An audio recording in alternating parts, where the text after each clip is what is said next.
Hello there, and welcome to Science for Sleep, where curiosity takes the gentle shape of a bedtime story and science moves at the pace of a quiet breath.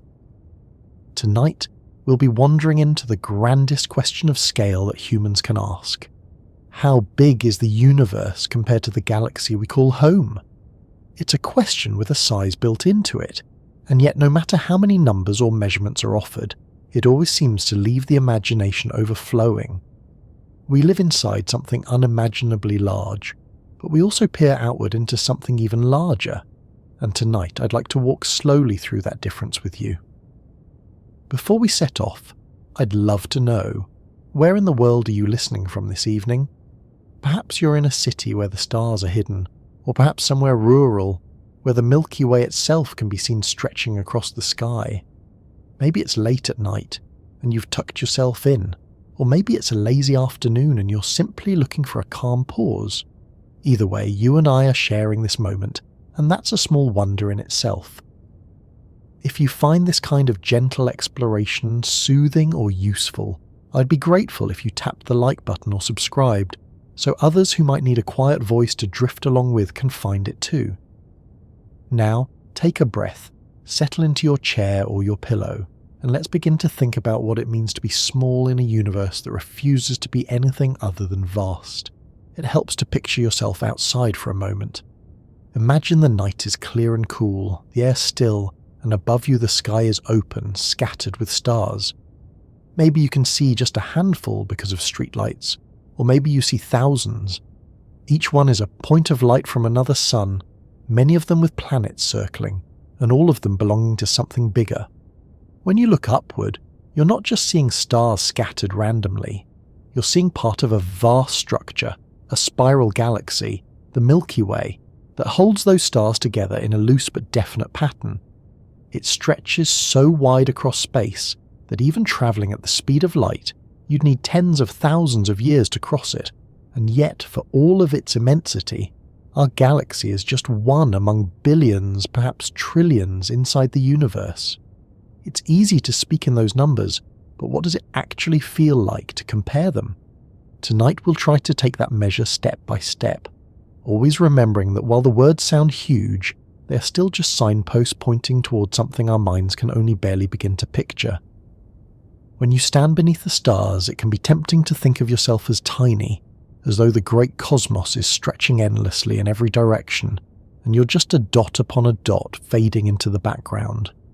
But there's another way of looking at it. You are part of the galaxy. You are part of the universe. The same atoms that formed inside stars billions of years ago are here, right now, in your body. The space above you is not separate from you. It is continuous with where you are sitting. The floor beneath your feet, the air in your lungs, the warmth of your skin. All of it is connected to the same universe we're about to measure. So instead of feeling small, you might also feel included, woven into the scale of what we're describing. As you let that thought settle, consider how unusual it is that we can even ask a question like this. For most of human history, the universe was the dome of the sky, and the galaxy was not even known to exist as a structure. People looked up and saw stars, sometimes a band of light across the heavens, but the idea that all of those stars were bound together in one great disk, and that the disk itself was only a piece of something far greater, that's a very recent realization. A century ago, astronomers were still debating whether other galaxies even existed, or whether everything we could see was contained within the Milky Way. Now we know that the Milky Way is just one island among countless others in a cosmic ocean. In that short time, our sense of size has expanded by a factor that is hard to put into words. That expansion of awareness is what we'll explore together. Think for a moment about distance in your daily life. A few steps to the kitchen, a walk around the block, a drive to another city, a flight across an ocean. Each of those scales feels tangible. You know what an hour in a car feels like. You know what a long-haul flight feels like. But when we begin to compare galaxies and universes, the scales grow so far beyond human experience that words like mile or kilometre become almost meaningless. Instead, astronomers reach for light years, the distance light travels in 1 year. Light, the fastest thing we know of, covering nearly 10 trillion kilometers in 12 months. And even then, that measure struggles to keep up with what we're describing. Our galaxy is about 100,000 light years across. Already, that is a number that resists visualization, but compared to the universe, which stretches more than 90 billion light years across in observable terms, it is just a single step on a staircase that seems to go on forever. This is where the imagination comes in. Tonight we'll take it slowly, letting each number breathe, letting each comparison unfold without rushing, so that instead of becoming lost in a blur of statistics, you can build a kind of mental landscape. You can place yourself within the galaxy, see how wide it is, then compare it to the clusters of galaxies around us, and finally to the observable universe. By the end, you won't have a perfect picture, that's impossible, but you will have a sense, a gentle awareness of the relationship between our home and the wider cosmos. That's all that's needed for now, because even a hint of that scale is enough to leave the mind both humbled and soothed. Take another slow breath, and let's stay with that image of being under the stars. Notice how they twinkle, how some are brighter than others. What you're seeing is just a small fraction of what's really there. In fact, from most places on Earth, only about a few thousand stars are visible to the naked eye. But our galaxy contains hundreds of billions of stars, most of them hidden from our eyes. Imagine multiplying the night sky you see by a factor of 100 million. That is closer to what the Milky Way actually holds. And then imagine that this entire collection of stars, gas, dust, and dark matter is just one galaxy among countless others. It is the difference between a grain of sand and a beach, between a single page and an entire library. The numbers become so large that they can almost feel comical. But here we are, sitting comfortably, asking the question, letting our thoughts drift across those scales without needing to solve them, only to feel them. It's worth pausing here to reflect on why this question is even soothing at all. Usually when faced with something impossibly large, the instinct is to feel overwhelmed. But in this case, the opposite often happens. Thinking about the galaxy and the universe can be strangely calming because it puts daily concerns into perspective. The stress of a small task, the worry of a single moment, seems to shrink against the backdrop of billions of stars and trillions of galaxies. It doesn't mean those concerns don't matter. They do, deeply. But they are set inside a larger frame, and that can create a sense of balance. You're not the center of everything, but you are part of something that includes everything. In a way, it's a reminder that there is space for you, literally and figuratively, in the grand structure of existence. Now let your mind wander back to the Earth beneath you. This planet is our starting point, and from here we'll lift off in our imagination, first into the galaxy and then beyond. Earth itself is about 12,700 kilometers across. That's a number we can picture more easily. A few hours in a plane and you've crossed a continent.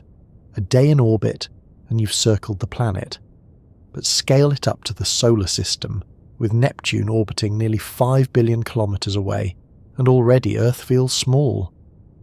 Then place that solar system inside the Milky Way, stretched over 100,000 light years, and the solar system itself becomes a dot too small to notice. And then compare the Milky Way to the universe, which spans at least 90 billion light years across, and the galaxy becomes a dot in turn. This cascade of scales is what makes the comparison so remarkable.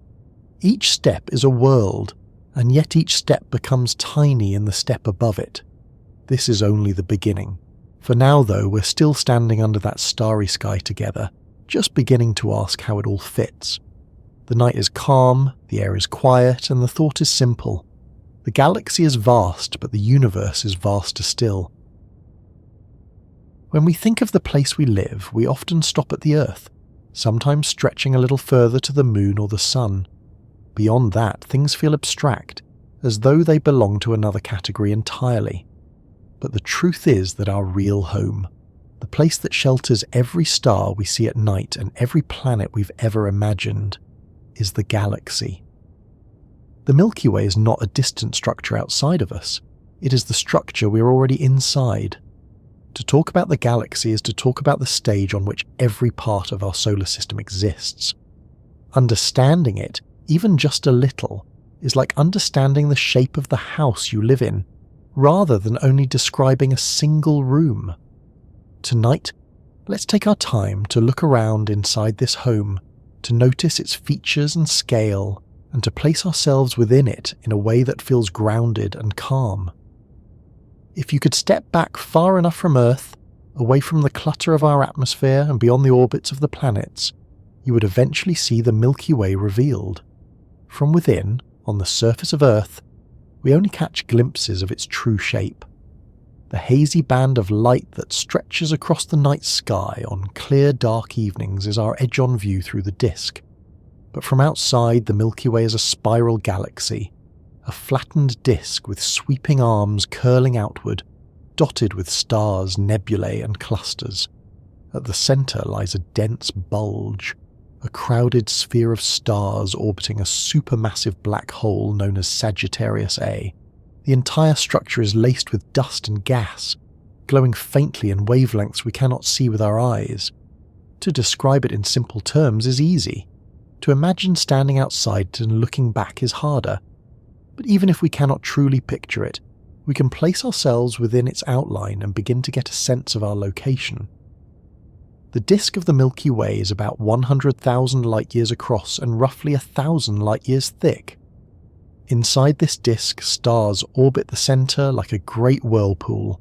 Our solar system is located not in the crowded centre, but out on one of the spiral arms, known as the Orion Arm or Orion Spur, about 27,000 light-years from the core. That distance alone is hard to absorb.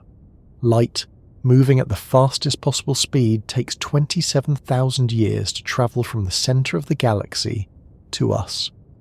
That means when astronomers observe the central region, they are looking not at the present but at light that left those stars long before human civilization began. We live in a galaxy that contains its own deep history, simply by the way light moves within it. It's worth pausing here to think about what it means to live inside such a disk. The night sky we see is not random. It is the view from one particular spot in the galactic neighbourhood. When you look toward the thick band of the Milky Way, you are looking into the plane of the disk where stars are crowded together. When you look away from it, the sky seems thinner, because you're looking out of the disk and into the more sparsely populated halo of stars that surrounds it. Every direction you turn is still inside the galaxy, but the density changes with your line of sight. In a way, every stargazer is like someone standing in a forest. Look along the path of the trees, and the trunks seem close and endless. Look upward, and the gaps appear wider. The forest is the same, but your perspective changes. Our galaxy is like that. Only the trees are suns, and the forest stretches for tens of thousands of light-years. Inside this home, there are features as distinct as mountains or oceans on Earth. There are globular clusters, tight knots of hundreds of thousands of old stars that orbit the galaxy like satellites. There are vast nebulae, clouds of gas and dust where new stars are forming, illuminated from within by glowing hydrogen. There are supernova remnants, the husks of exploded stars scattered like cosmic fossils. And weaving through it all are the spiral arms themselves, regions where stars and gas are more densely packed, winding around the core in gentle arcs. Our solar system moves with the disk circling the centre once every 230 million years. That means in the time since the dinosaurs walked the Earth, our solar system has completed just one orbit of the galaxy. Each lap is unimaginably long on human timescales, yet the galaxy itself has existed for more than 13 billion years, completing dozens of such rotations since its formation. We live in a place that is not only vast in space but ancient in time. The supermassive black hole at the centre, Sagittarius A, deserves special mention.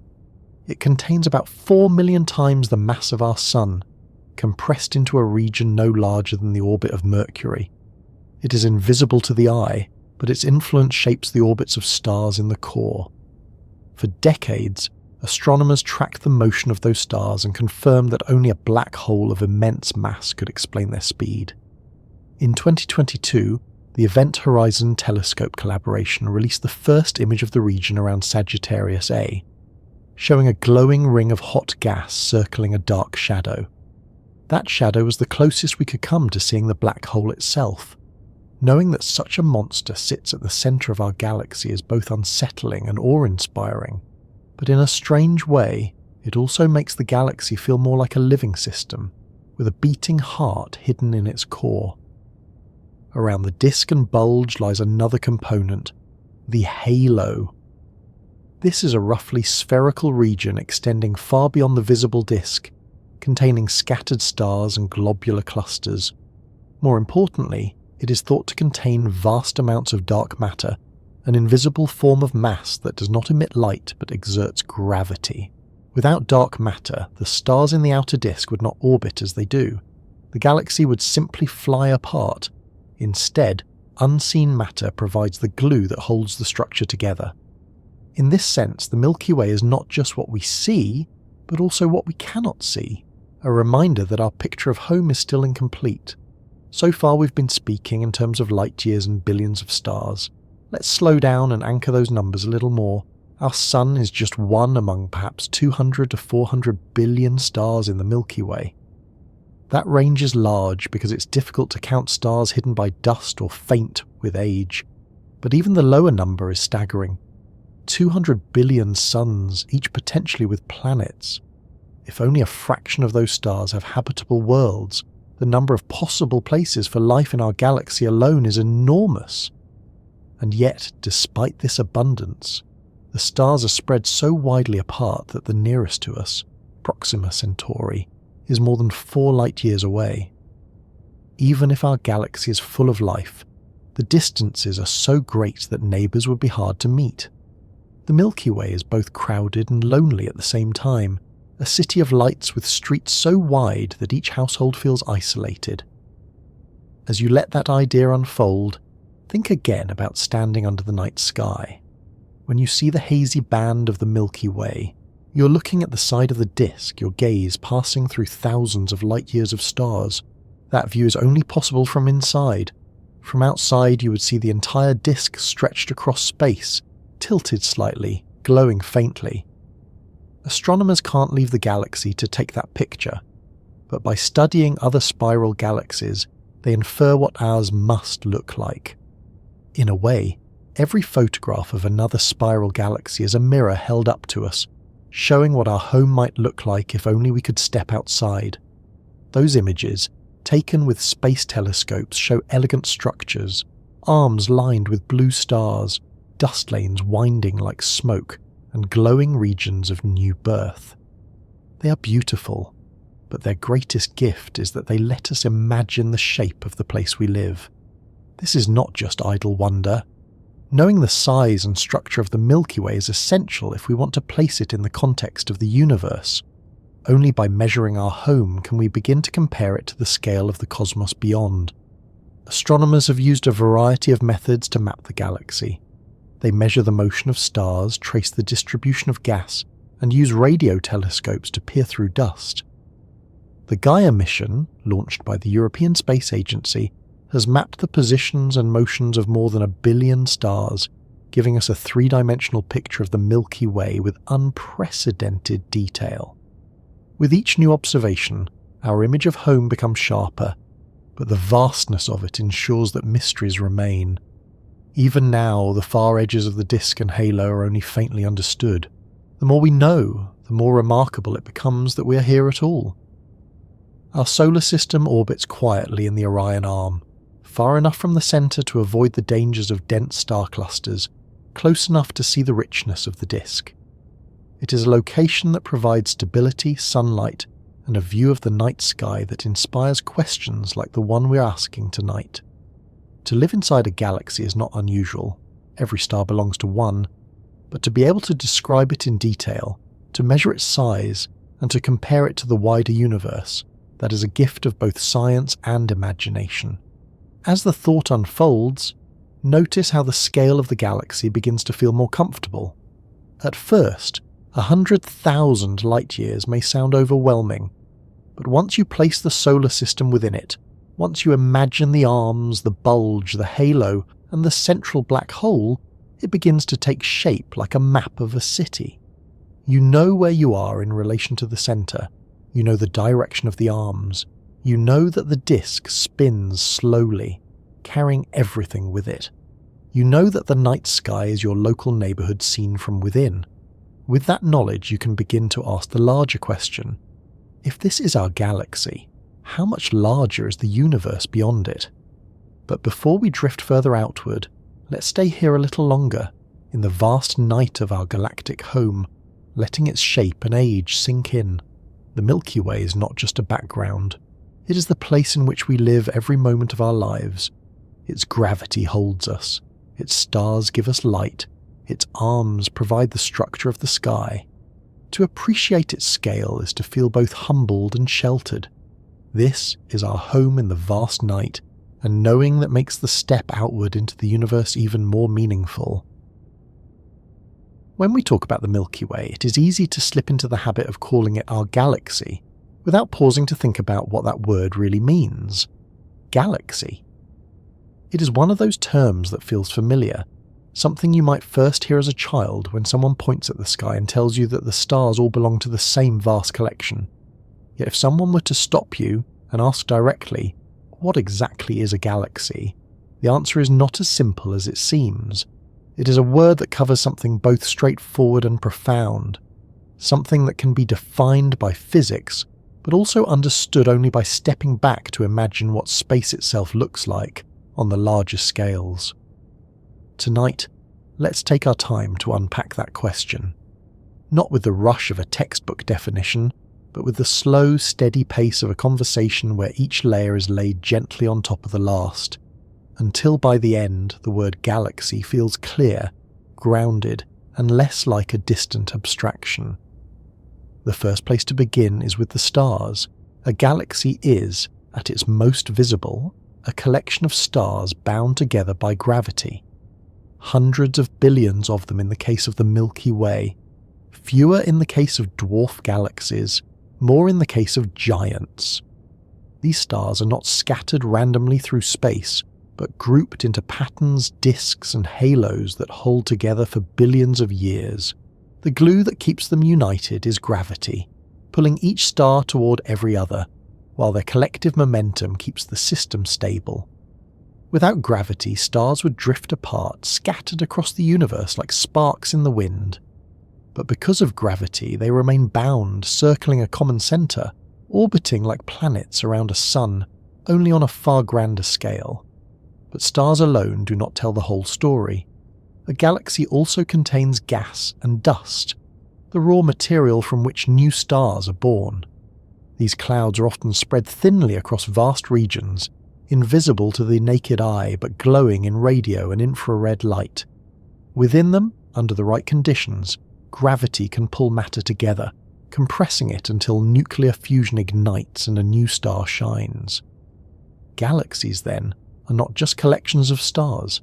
They are factories where stars are continually created and destroyed, where the cycle of birth and death plays out across eons. A single galaxy can contain regions where stars are being born in clusters, glowing blue and hot, alongside regions where ancient stars are fading into dim red embers. It is a system that holds both youth and age, vigour and decline, all at once. There is another ingredient that makes galaxies what they are, one that is less visible but no less important. That ingredient is dark matter. When astronomers measure how galaxies rotate, they find something puzzling. The stars at the outer edges are moving faster than expected, as though held in place by an invisible hand. The only way to explain this is to propose that galaxies contain far more mass than what we can see. This unseen mass does not emit or absorb light, but it exerts gravity, shaping the motion of stars and gas. By every estimate, most of a galaxy's mass is dark matter. Without it, galaxies as we know them could not exist. So when we say galaxy, we're talking about a structure made of stars, gas, dust, and also a vast invisible halo of matter that outweighs everything we can see. Galaxies also contain central features, often supermassive black holes.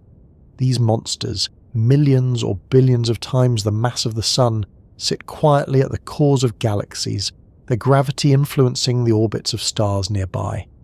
Some are active, feeding on gas and dust, releasing jets of energy that shine across the universe. Others, like the one at the center of the Milky Way, are comparatively quiet, only occasionally flaring when a stray star or cloud wanders too close. The presence of these black holes suggests that galaxies and black holes grow together, each shaping the other over cosmic time. To define a galaxy without mentioning its core would be to leave out the heart of the system. So far we have listed the pieces: stars, gas, dust, dark matter, and black holes. But a galaxy is more than just the sum of its parts. It is also about structure. Galaxies come in shapes that astronomers classify: spirals with graceful arms, ellipticals that are more rounded and smooth, irregulars that have no clear form.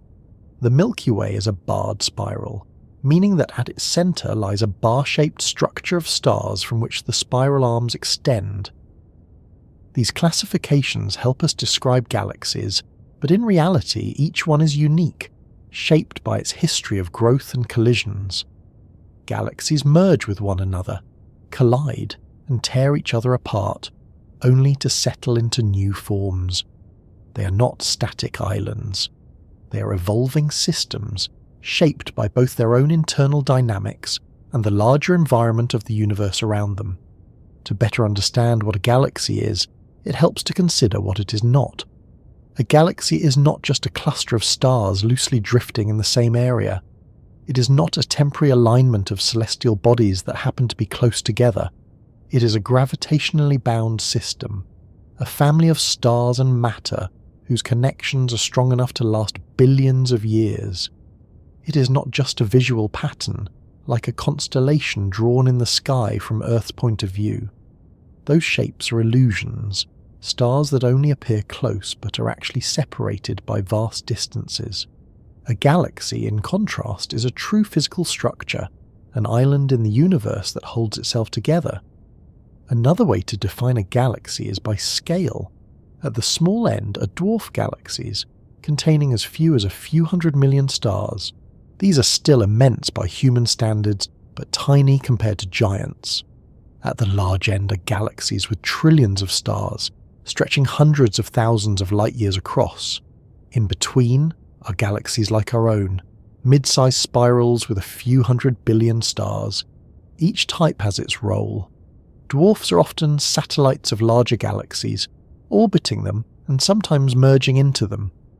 Giants dominate clusters, their gravity pulling in smaller companions. The range of size is vast, but the definition holds. A galaxy is a system large enough and cohesive enough to be self-sustaining over billions of years. The question of what exactly a galaxy is has not always been clear. A century ago, astronomers debated whether the spiral shapes seen through telescopes were nebulae inside the Milky Way, or separate island universes beyond it. The answer came in the 1920s, when Edwin Hubble measured the distances to these spirals and showed that they were far outside our galaxy, entire systems of their own. That realization expanded the scale of the universe dramatically. Suddenly the Milky Way was no longer the universe, but just one among many galaxies. Since then, our understanding has only grown.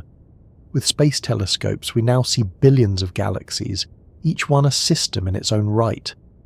The word galaxy has become a basic unit of cosmic structure, as fundamental as the word star or planet, but on the grandest scale.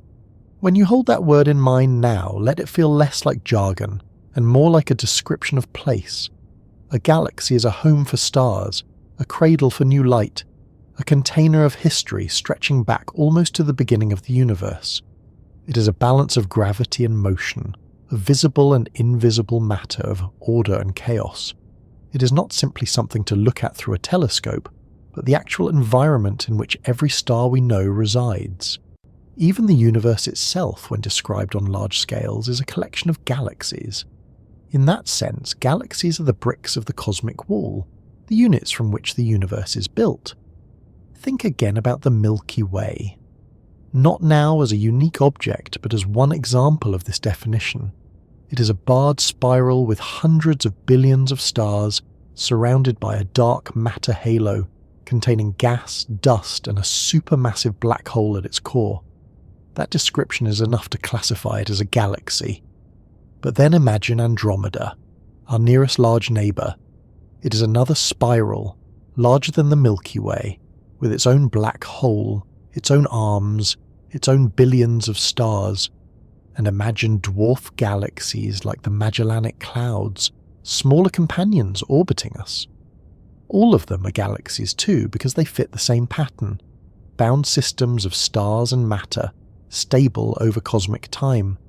If you were to look outward from our galaxy, you would see others scattered through space, sometimes alone, sometimes in groups. These groupings form clusters, which then form larger structures. But at the core of it all, the basic unit remains the galaxy. In this sense, to ask what a galaxy is to ask what the fundamental building block of the visible universe is. Without galaxies, there would still be stars, but they would not be organized into enduring systems. Without galaxies, the night sky would not show shapes and bands, but only random sparks. With galaxies, the universe takes on structure, patterns that can be mapped, measured, and understood. Now let your thoughts drift back to that simple word, galaxy. It is easy to let it roll off the tongue without thinking, but inside it is a richness that deserves time to unfold. It is a word that means home for billions of suns. It means cycles of creation and destruction. It means hidden halos of dark matter, unseen but essential. It means histories of collisions and mergers, scars written in the orbits of stars. It means diversity of form, from spirals to ellipticals to irregulars. And it means scale, stretching across tens to hundreds of thousands of light years. To define it is not to shrink it, but to appreciate how much the word carries. In the quiet of this evening, with the stars still imagined overhead, you can let that definition settle. A galaxy is not something far away. It is the structure we live inside. To know what it is to know where we are. And once that foundation is in place, once the meaning of the word feels less like a mystery and more like a description, we can move outward again. When you think of the Milky Way, it is tempting to imagine the hazy band that stretches across the night sky, the faint milky glow that gave the galaxy its name. That view is beautiful, but it is also deceptive, because from our place within the disk we cannot see the true outline of our galaxy. It is like trying to understand the shape of a forest while standing in the middle of it. The trees around you give a sense of density, but only from above could you see the full pattern of the woods. For centuries, astronomers had the same problem with the Milky Way. They could see the stars spread out in a broad plain, but only in the last century have we begun to understand the full shape and size of our galactic home. Tonight, we will let that picture unfold carefully, so that the galaxy becomes less like a vague glowing band and more like a map we can hold in our minds. The Milky Way is what astronomers call a barred spiral galaxy. This means it is shaped like a disk with long spiral arms curling outward from a central bar of stars. If you could rise above it, you would see a bright core, a thin elongated structure of stars, and then sweeping arms that extend around it like ribbons.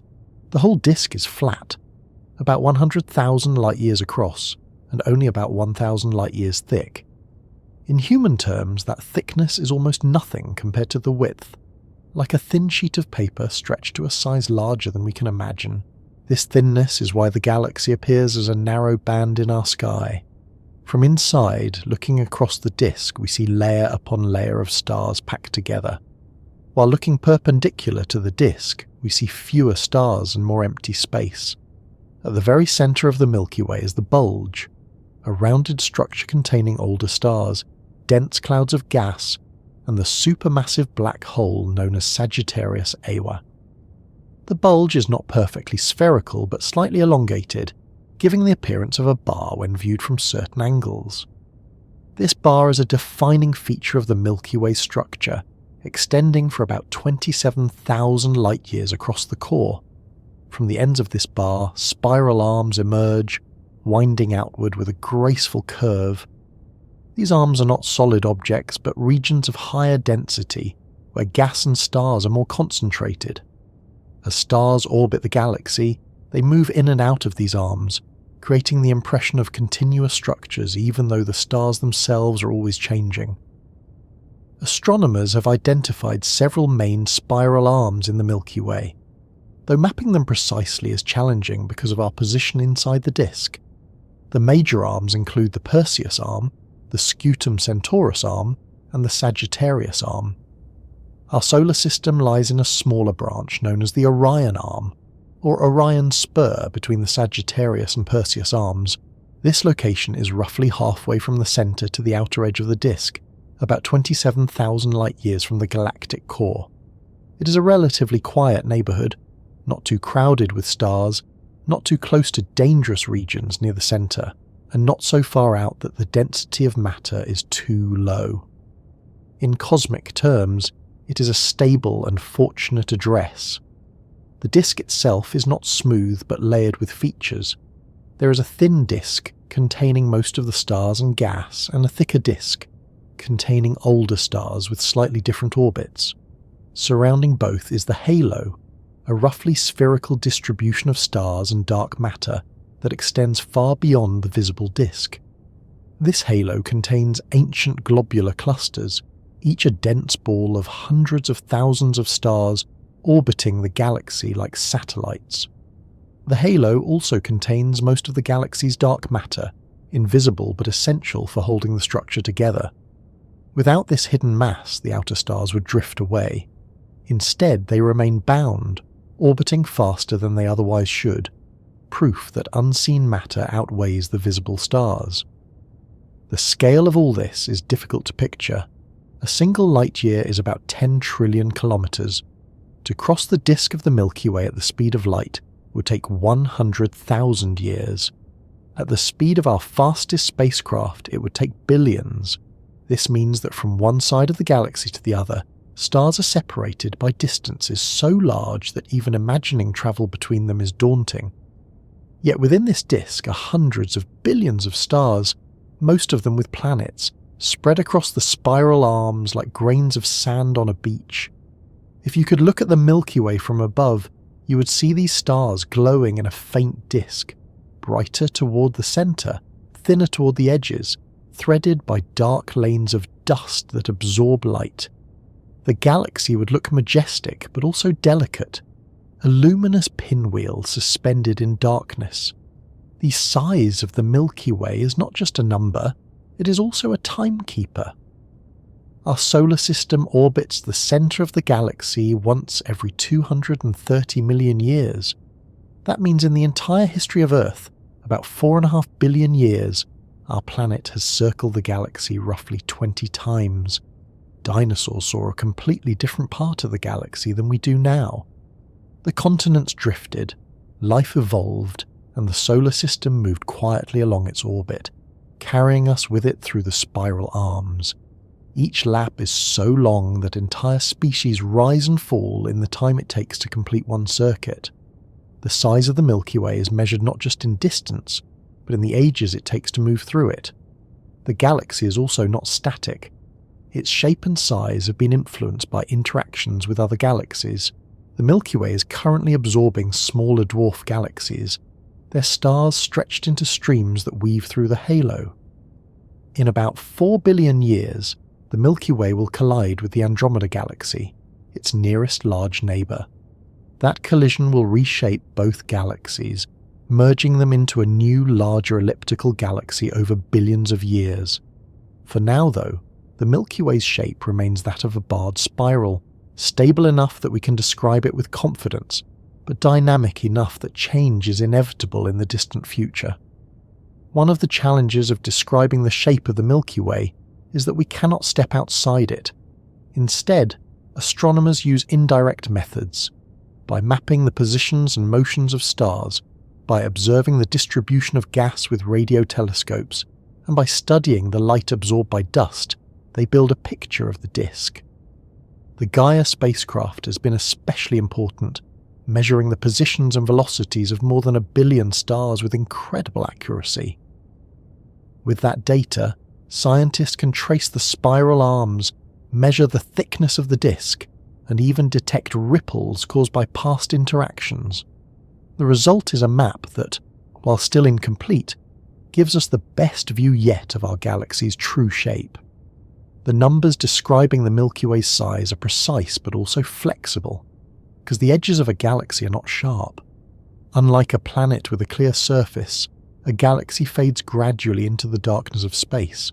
The stars become sparser, the gas thinner, until eventually the distinction between the galaxy and intergalactic space is less obvious. Estimates of the Milky Way's size depend on whether you measure only the bright disk, which is about 100,000 light-years across, or include the dark matter halo, which may extend 300,000 light-years or more. In that sense, the Milky Way is larger than its visible stars suggest, its true size hidden in an invisible envelope. Thinking about this shape and size can feel overwhelming, but there is comfort in letting the details settle slowly. The Milky Way is not just an abstract object. It is the home that holds our Sun, our Earth, and our history. Its spiral arms are the pathways along which stars are born. Its halo is the protective shell that holds it together. Its central bar and bulge are the anchor around which everything orbits. To know its shape is to know the architecture of our home. To know its size is to understand the scale of the stage on which all of human history and all of life on Earth has unfolded. Imagine once more that you are standing under the night sky, looking up at the hazy band of the Milky Way. Now, instead of seeing only a ribbon of light, imagine the full disk stretched out above you, 100,000 light-years wide, arms curling outward, stars scattered by the hundreds of billions. Imagine that your own sun is just one tiny point circling slowly in the Orion arm. Imagine that around you, unseen, is a halo of stars and dark matter, extending 3 times farther than the disk itself. The night sky becomes not just a collection of lights, but the inside view of a vast spiral system, a home so large that it takes hundreds of millions of years to complete a single orbit. As you let that picture form, notice how the Milky Way becomes less abstract. It is not only a name or a glowing band, it is a structure with shape, size, and features that can be described. It is thin, flat, and wide, with arms that curl from a central bar. It is hundreds of thousands of light-years across if you include the halo. It contains not just stars, but the unseen mass of dark matter. It is not static, but evolving, shaped by time, motion, and gravity. All of these details build a map, and though we may never step outside the galaxy to see it directly, our minds can hold that map, turning it gently until it feels familiar. Let's stay with the picture of home a little longer. A barred spiral, 100,000 light-years across, with arms, bulge, halo, and black hole, containing hundreds of billions of stars. This is where we live. This is the shape and size of our galaxy. Now that we have settled into the shape and size of the Milky Way, it feels natural to lift our gaze a little further outward, as though we were stepping off the porch of our home to look at the neighbourhood around us.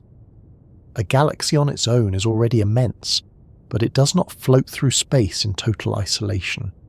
It belongs to a community of galaxies, groups bound together by gravity, drifting and circling in patterns that play out over billions of years. When we begin to picture that neighbourhood, the Milky Way becomes one member of a family, and the scale of our surroundings grows again.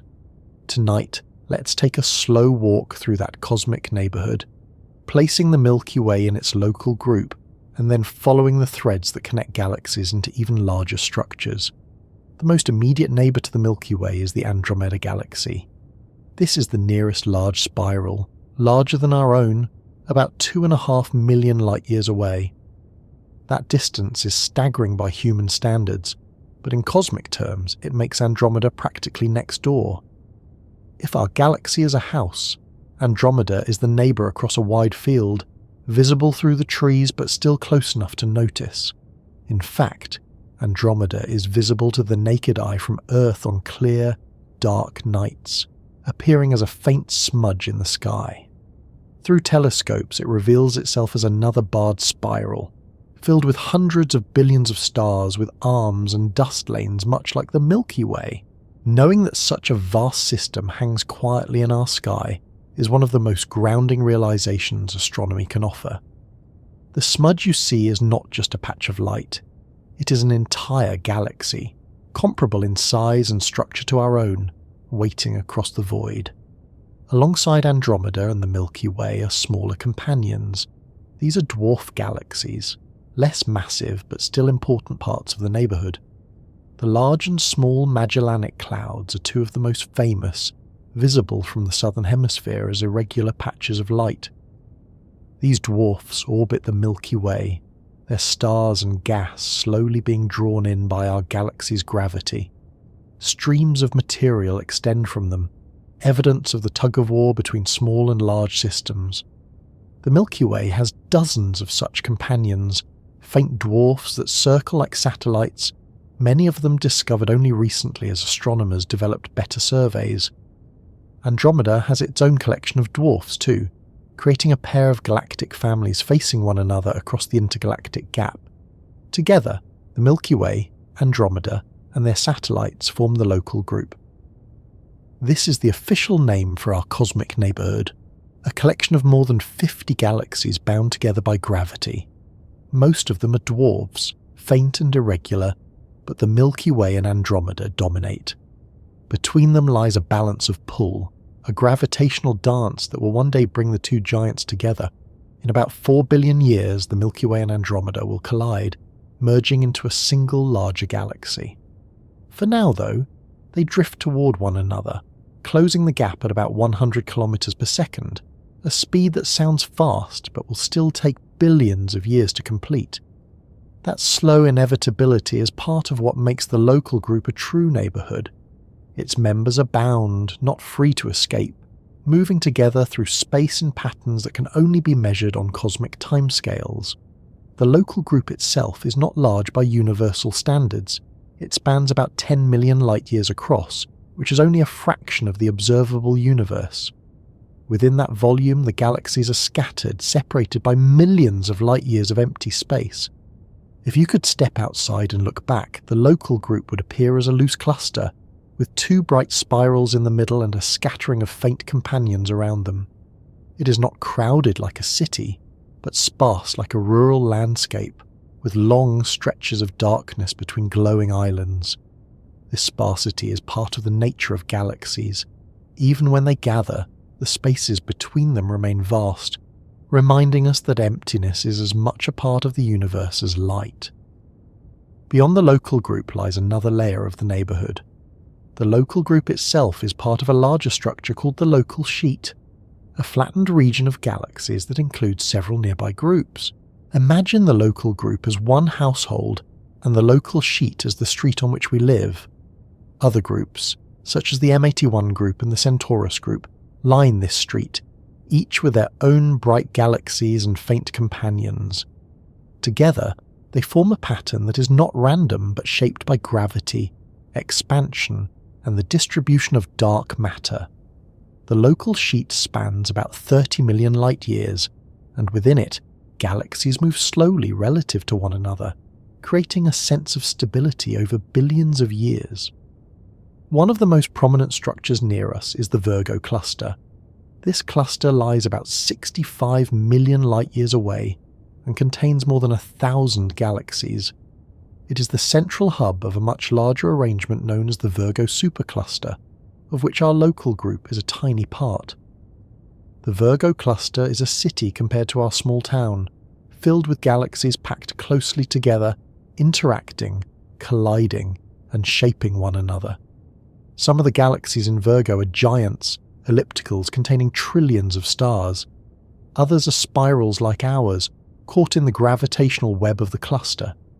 The cluster itself is held together not just by the visible galaxies, but by an even greater mass of dark matter, a reminder that what we see is only part of the picture. As astronomers mapped these clusters and groups, they began to see patterns on even larger scales. Galaxies are not scattered randomly through the universe. They're arranged in filaments and walls, vast chains stretching across hundreds of millions of light years. Between them lie voids, enormous regions almost empty of galaxies. The result is a structure known as the cosmic web, a pattern of light and darkness that resembles a sponge or a network of veins. Our local group lies on one of these filaments, connected to larger structures that extend beyond what we can easily picture. In this web, galaxies are the bright nodes, groups are the intersections, and clusters are the hubs, all connected by invisible strands of dark matter and gas. This tour of our cosmic neighbourhood is more than a list of names and distances. It is a way of placing ourselves within the hierarchy of the universe.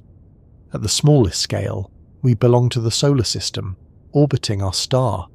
At the next scale, we are part of the Milky Way, orbiting the galactic centre. At the next, we are members of the local group, bound with Andromeda and dozens of dwarfs. Beyond that, we are part of the Virgo supercluster, which itself is just one piece of the larger Laniakea supercluster, a vast structure encompassing 100,000 galaxies. Each layer is both grounding and humbling, reminding us that our home is part of a system that grows larger and larger with every step outward.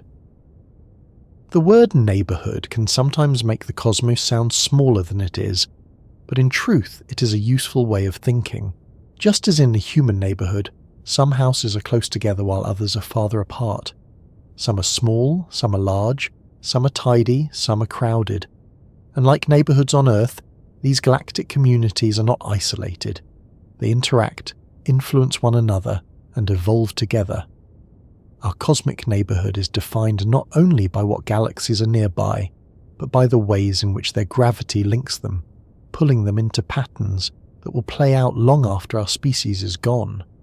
Standing under the night sky, you can remind yourself that everything you see is inside one galaxy, the Milky Way. But beyond that faint band are neighbours invisible to your eyes, too far and faint to appear without telescopes. The Andromeda Galaxy, the Magellanic Clouds, the faint dwarfs of the local group, they're all out there, silent companions in the dark. And beyond them, clusters and superclusters, filaments and voids, stretching into patterns so large that the mind can only begin to grasp them. Yet in all of this, the word neighbourhood still feels right. Because whether we are speaking of the house next door or the galaxy next door, the sense of belonging remains. We are not alone. We live in a community, one that is vast and ancient, but still a community all the same. As we finish this slow walk through our surroundings, the scale of the neighbourhood becomes clearer. The Milky Way is our home. Andromeda is the great neighbour across the way. Dozens of dwarfs are like smaller houses clustered nearby. Together they form the local group, which itself lies on the edge of larger clusters and filaments, part of a supercluster, part of a web. Each step outward adds distance, but it also adds connection. Our galaxy is not an island, it is one node in a vast network.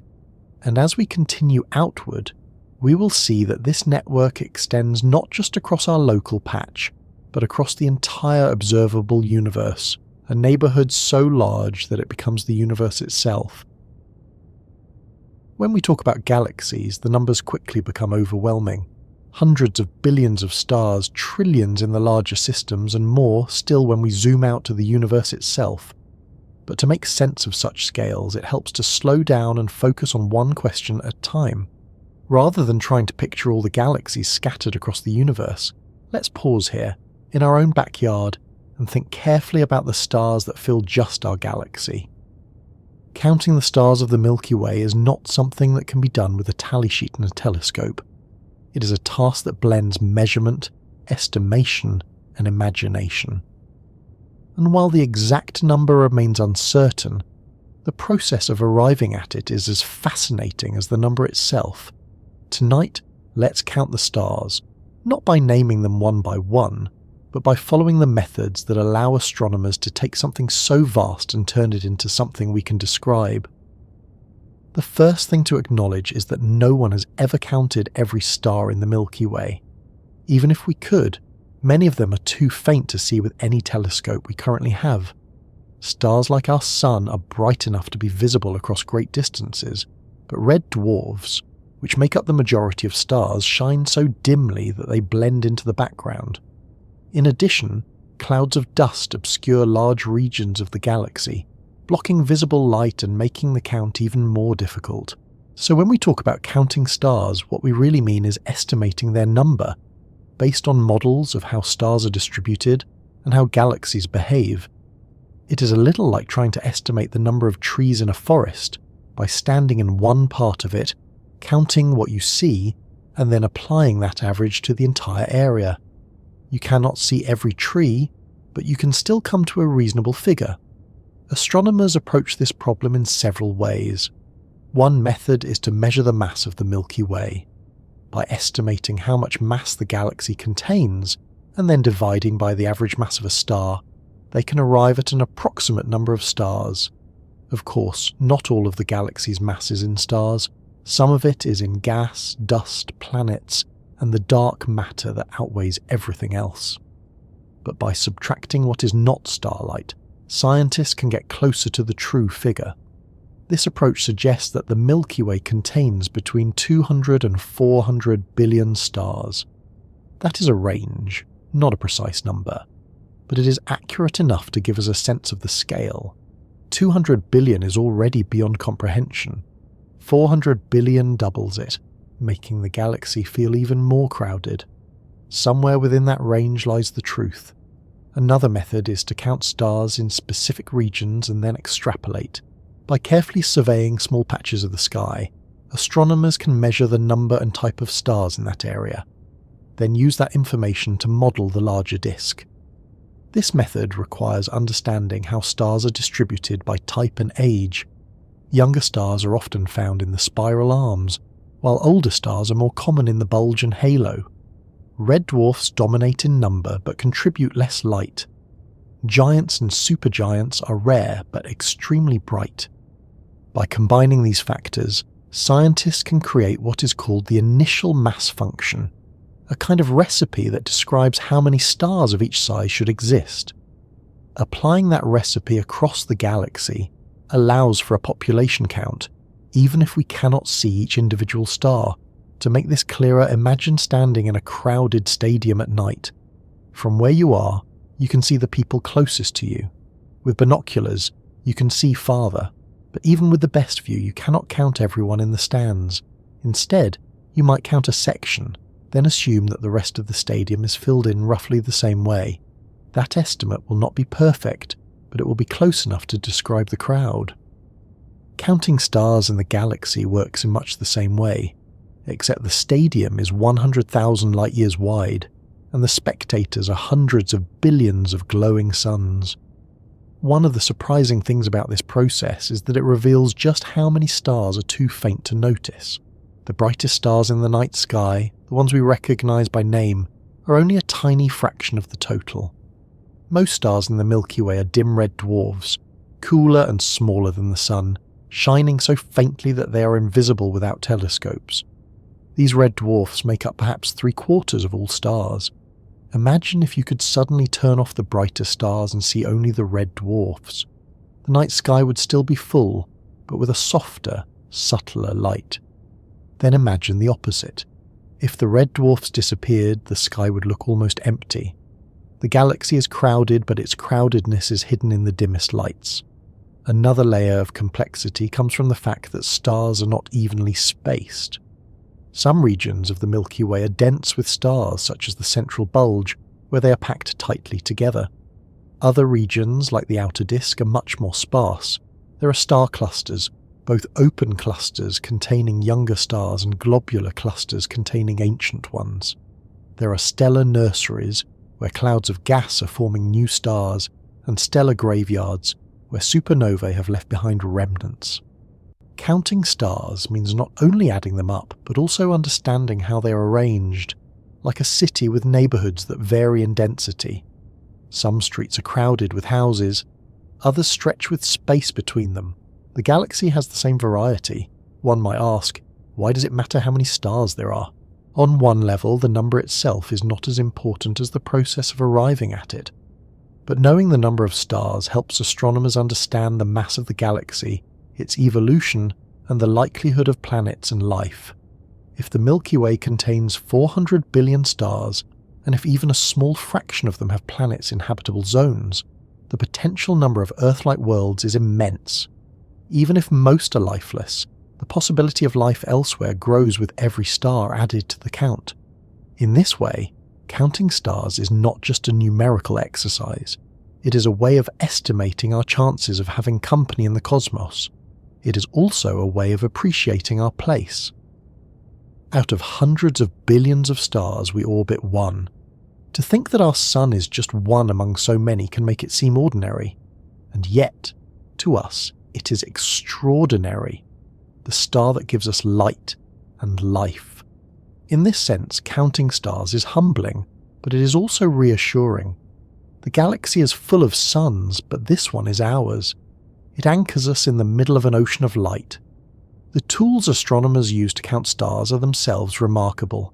Surveys like the Sloan Digital Sky Survey and the Gaia mission provide detailed maps of stars across the sky.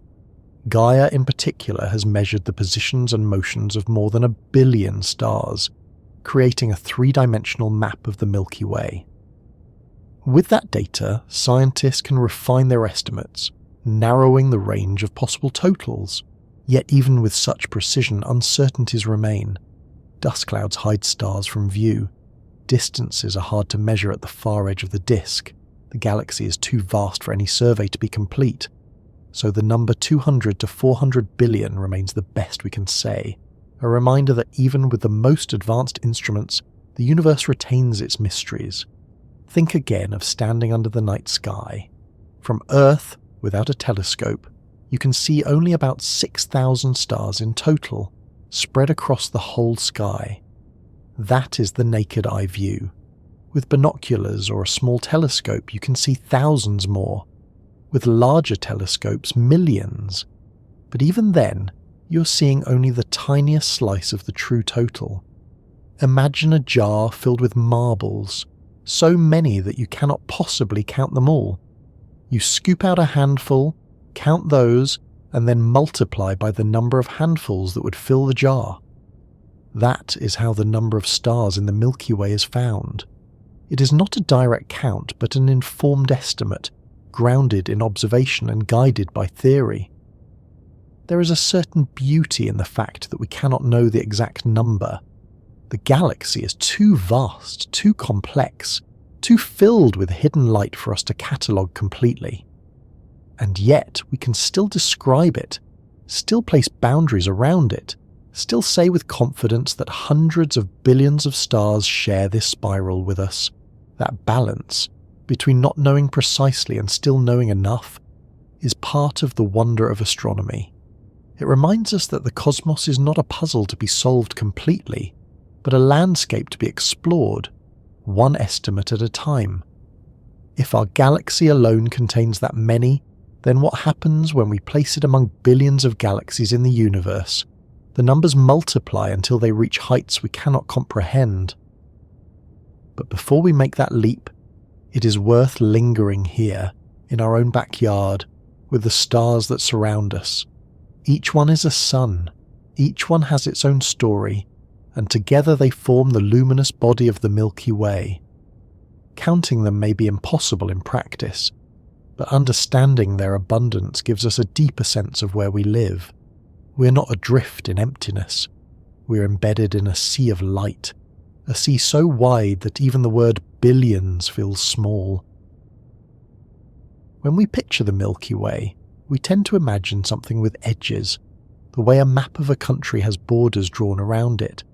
Our minds like clear boundaries because they make the world easier to describe.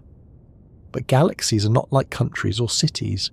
They do not have sharp outlines or fences marking where they stop and empty space begins. Instead, they fade gradually, their stars thinning out, their gas becoming more sparse, until eventually the distinction between galaxy and the wider universe is blurred. So the question of where the galaxy ends is not straightforward. It is one of those questions that seems simple on the surface, but becomes more subtle the longer you sit with it. Tonight, let's take our time to explore how astronomers try to answer it, what it means for the Milky Way to have an edge, and what lies beyond that edge in the spaces between galaxies. The most obvious starting point is the disk. The Milky Way is a barred spiral, about 100,000 light-years across in its main disk. That disk is where most of the stars and gas reside, concentrated in a flat plane with spiral arms curling outward from the centre. If you define the galaxy only by the disk, you could say it ends at the point where the stars become too sparse to form a continuous structure. But even that is not a clean line. Stars extend beyond the bright disk, thinning gradually but still present. Dust and gas trail off into the darkness. So while one might say the disk is 100,000 light-years wide, that is more of a convention than a hard boundary. The edge of the disk is more like the shoreline of a beach at low tide, always shifting, always uncertain. Beyond the disk lies the halo. This halo is a roughly spherical region surrounding the galaxy, containing scattered stars, globular clusters, and vast amounts of dark matter. Unlike the disk, the halo does not have a clear edge at all. Its stars become fewer and fainter with distance, but they do not suddenly stop. Some stars in the halo orbit hundreds of thousands of light-years from the galactic centre. Globular clusters, those dense knots of ancient stars, are found far outside the disk, and the dark matter halo extends even farther, perhaps 2 or 3 times the radius of the visible galaxy. If you include the halo, the Milky Way may be 600,000 light-years across or more. That is 6 times larger than the disk alone, though most of it is invisible. So where, in that picture, would you say the galaxy ends? At the edge of the disk? At the faintest halo stars? At the limit of the dark matter envelope? Each definition gives a different answer. Astronomers sometimes use the term virial radius to define the effective edge of a galaxy. This is the distance within which the galaxy's gravity dominates and keeps stars bound. Beyond this radius, the pull of neighbouring galaxies and the general expansion of the universe becomes stronger, and objects are no longer part of the system. For the Milky Way, this virial radius is thought to be about 250,000 light-years. Inside that boundary, stars, gas and clusters are considered members of the galaxy. Beyond it, they belong to intergalactic space, or to the gravitational reach of another system. Even this definition is not absolute, because galaxies can overlap, and their halos can blend. But it is one way of giving the galaxy a size that makes sense in terms of gravity. Another way to think about the galaxy's end is in terms of motion. Stars in the disk orbit the centre in well-defined paths. Stars in the halo also orbit, but more loosely, on elongated tracks that can take them far from the core. At some point, a star's orbit can become so stretched that it escapes entirely, pulled away by the gravity of another galaxy or by the general expansion of space. When that happens, the star is no longer bound. It becomes a rogue, wandering the intergalactic medium. In this sense, the edge of the galaxy is defined by the limit of binding. Everything inside is gravitationally tethered to the Milky Way. Everything beyond is free. The Milky Way is not alone in this picture. Our galaxy and Andromeda, along with their satellites, are bound together in the local group. Their halos may even overlap, creating a region where it is difficult to say which galaxy an object belongs to. In this way, the edges of galaxies are not only blurred but shared. Just as towns in a region can bleed into one another without clear separation, galaxies in a group can overlap, their outskirts mingling. When the Milky Way and Andromeda collide in 4 billion years, Their edges will blend completely, and eventually the two galaxies will merge into one. At that point, any definition of where the Milky Way ends will have to change, because the galaxy itself will no longer exist as it does now. The lack of a clear edge can feel unsatisfying, but it is also part of the beauty of galaxies. They are not static objects carved from stone with fixed dimensions. They are dynamic systems shaped by time, gravity, and interaction. Their stars are born in the disk, drift into the halo, and sometimes escape altogether.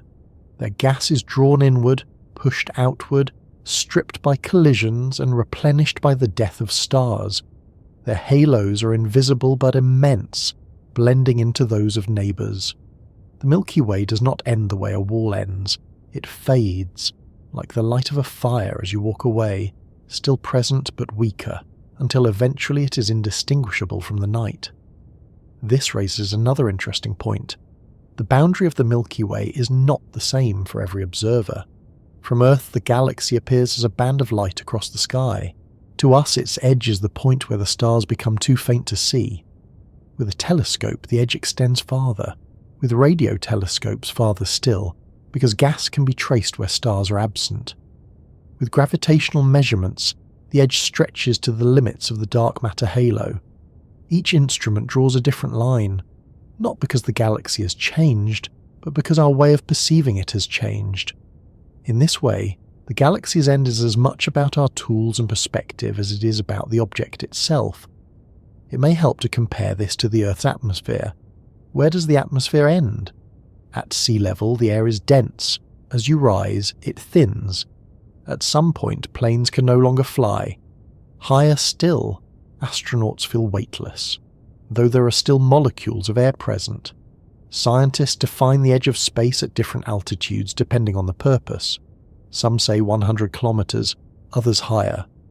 But in truth, the atmosphere fades gradually with no sharp boundary. The galaxy is similar. It has regions where stars are dense, regions where they are sparse, and regions where they fade into the background. To ask where it ends is to accept that the answer depends on how you choose to define it. This gradual fading is not just a matter of structure. It also reflects the history of the galaxy. Over billions of years, the Milky Way has grown by accreting smaller galaxies. Their stars pulled into the halo. Streams of stars still trace the paths of past mergers, winding around the galaxy like faint rivers. These streams can extend far beyond the visible disk, reminders that the Milky Way is still growing, still in the process of defining itself. In this sense, the galaxy's edge is not fixed because the galaxy itself is not finished. It is a work in progress, always expanding, always absorbing, always changing. Thinking about where the galaxy ends can also shift how we think about our place within it.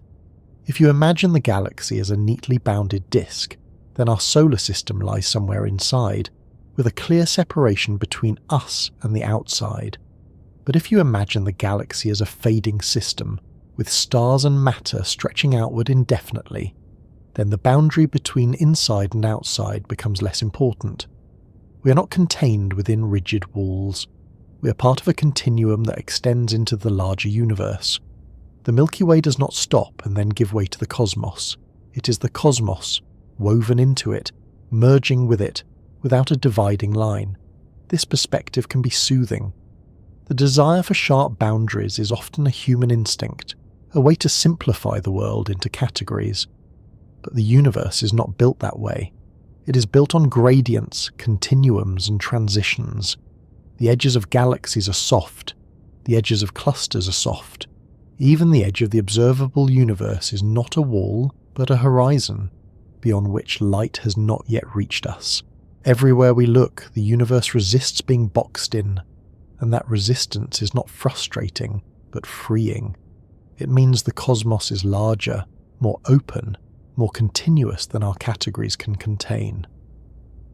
As we linger on this thought, the Milky Way becomes less like an object and more like a living system. Its disk spins, its arms curve, its stars orbit. Its halo stretches outward invisibly. Its streams of stars trace the paths of ancient mergers. its gas clouds birth new suns, its black hole anchors the centre. None of these features have sharp edges. All of them blend into one another, overlapping, interacting, changing. To ask where the galaxy ends is to realise that it never truly does. It only fades, dissolves into the wider universe, as though reminding us that nothing in the cosmos is ever fully separate. The Milky Way is not a closed container. It is a structure with a disk, a halo, and a gravitational reach. It ends where stars no longer orbit, where its gravity no longer binds, where its light no longer shines. But even then, its influence stretches farther, overlapping with neighbours, blending into clusters, connecting to filaments.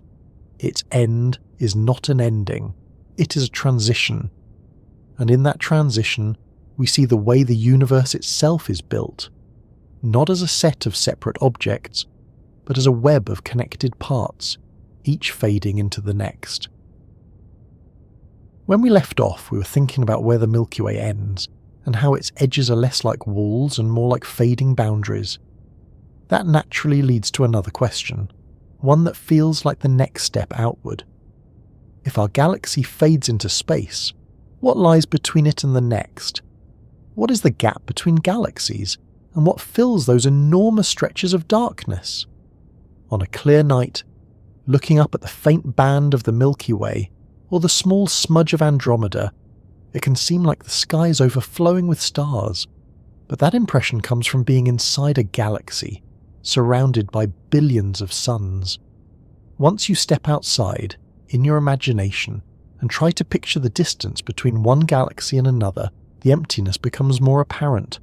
Tonight, let's take a slow walk across those spaces, not rushing, but letting the vastness reveal itself gently. The first thing to understand is just how large the gap really is. Our nearest large neighbour, Andromeda, is about 2.5 million light-years away. That is the closest major galaxy to us, and yet the number itself already stretches the imagination. Light, the fastest thing in the universe, takes 2.5 million years to make the journey. That means when you look at Andromeda through a telescope, the light reaching your eye left that galaxy long before humans existed as a species. To cross the gap at the speed of our fastest spacecraft would take tens of billions of years, longer than the universe has even existed. Andromeda is close in cosmic terms, but unimaginably far in human ones. Between us and that neighbour is not a sea of other stars, not a clutter of matter, but mostly empty space. Empty, though, does not mean completely void. The space between galaxies is not a perfect nothingness. It contains stray stars, flung out during collisions or pulled from their orbits by gravitational tides. These rogue stars drift through intergalactic space, shining alone, too far from any galaxy to be considered part of one. They are rare compared to the billions inside galaxies, but still numerous enough that the intergalactic medium is not completely dark. Alongside them are clouds of gas, mostly hydrogen, thinly spread but stretching across vast distances. This gas is so diffuse that even in regions with some of the highest densities, it would be emptier than the best vacuum we can create on Earth. Yet when summed over millions of light years, the gas adds up, filling the gaps with a faint presence. In fact, it is thought that much of the universe's ordinary matter exists in this form, hidden between galaxies rather than within them. There is also radiation, the faint afterglow of the Big Bang known as the cosmic microwave background, permeating every corner of space. No matter where you drift between galaxies, this background hum is present, a relic of the universe's birth. And underlying it all is dark matter, invisible and undetectable except through its gravity. This dark matter forms halos around galaxies and filaments that connect them, stretching through the gaps like invisible scaffolding. So while the space between galaxies appears empty, it is actually threaded with unseen structures, filled with thin gas, scattered stars and radiation that has been travelling since the beginning of time. To get a sense of this emptiness, imagine scaling the Milky Way down to the size of a dinner plate. At that scale, Andromeda would be another dinner plate sitting about 4 meters away. Between them would be nothing but air. The plates themselves would contain hundreds of billions of grains of light, but the space between them would be bare. That is the reality of galaxies.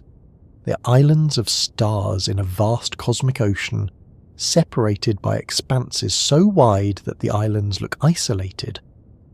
When astronomers first realized that the Milky Way was just one among many galaxies, this was part of what struck them most forcefully. Not only were there countless galaxies, but the distances between them were enormous, far larger than the galaxies themselves.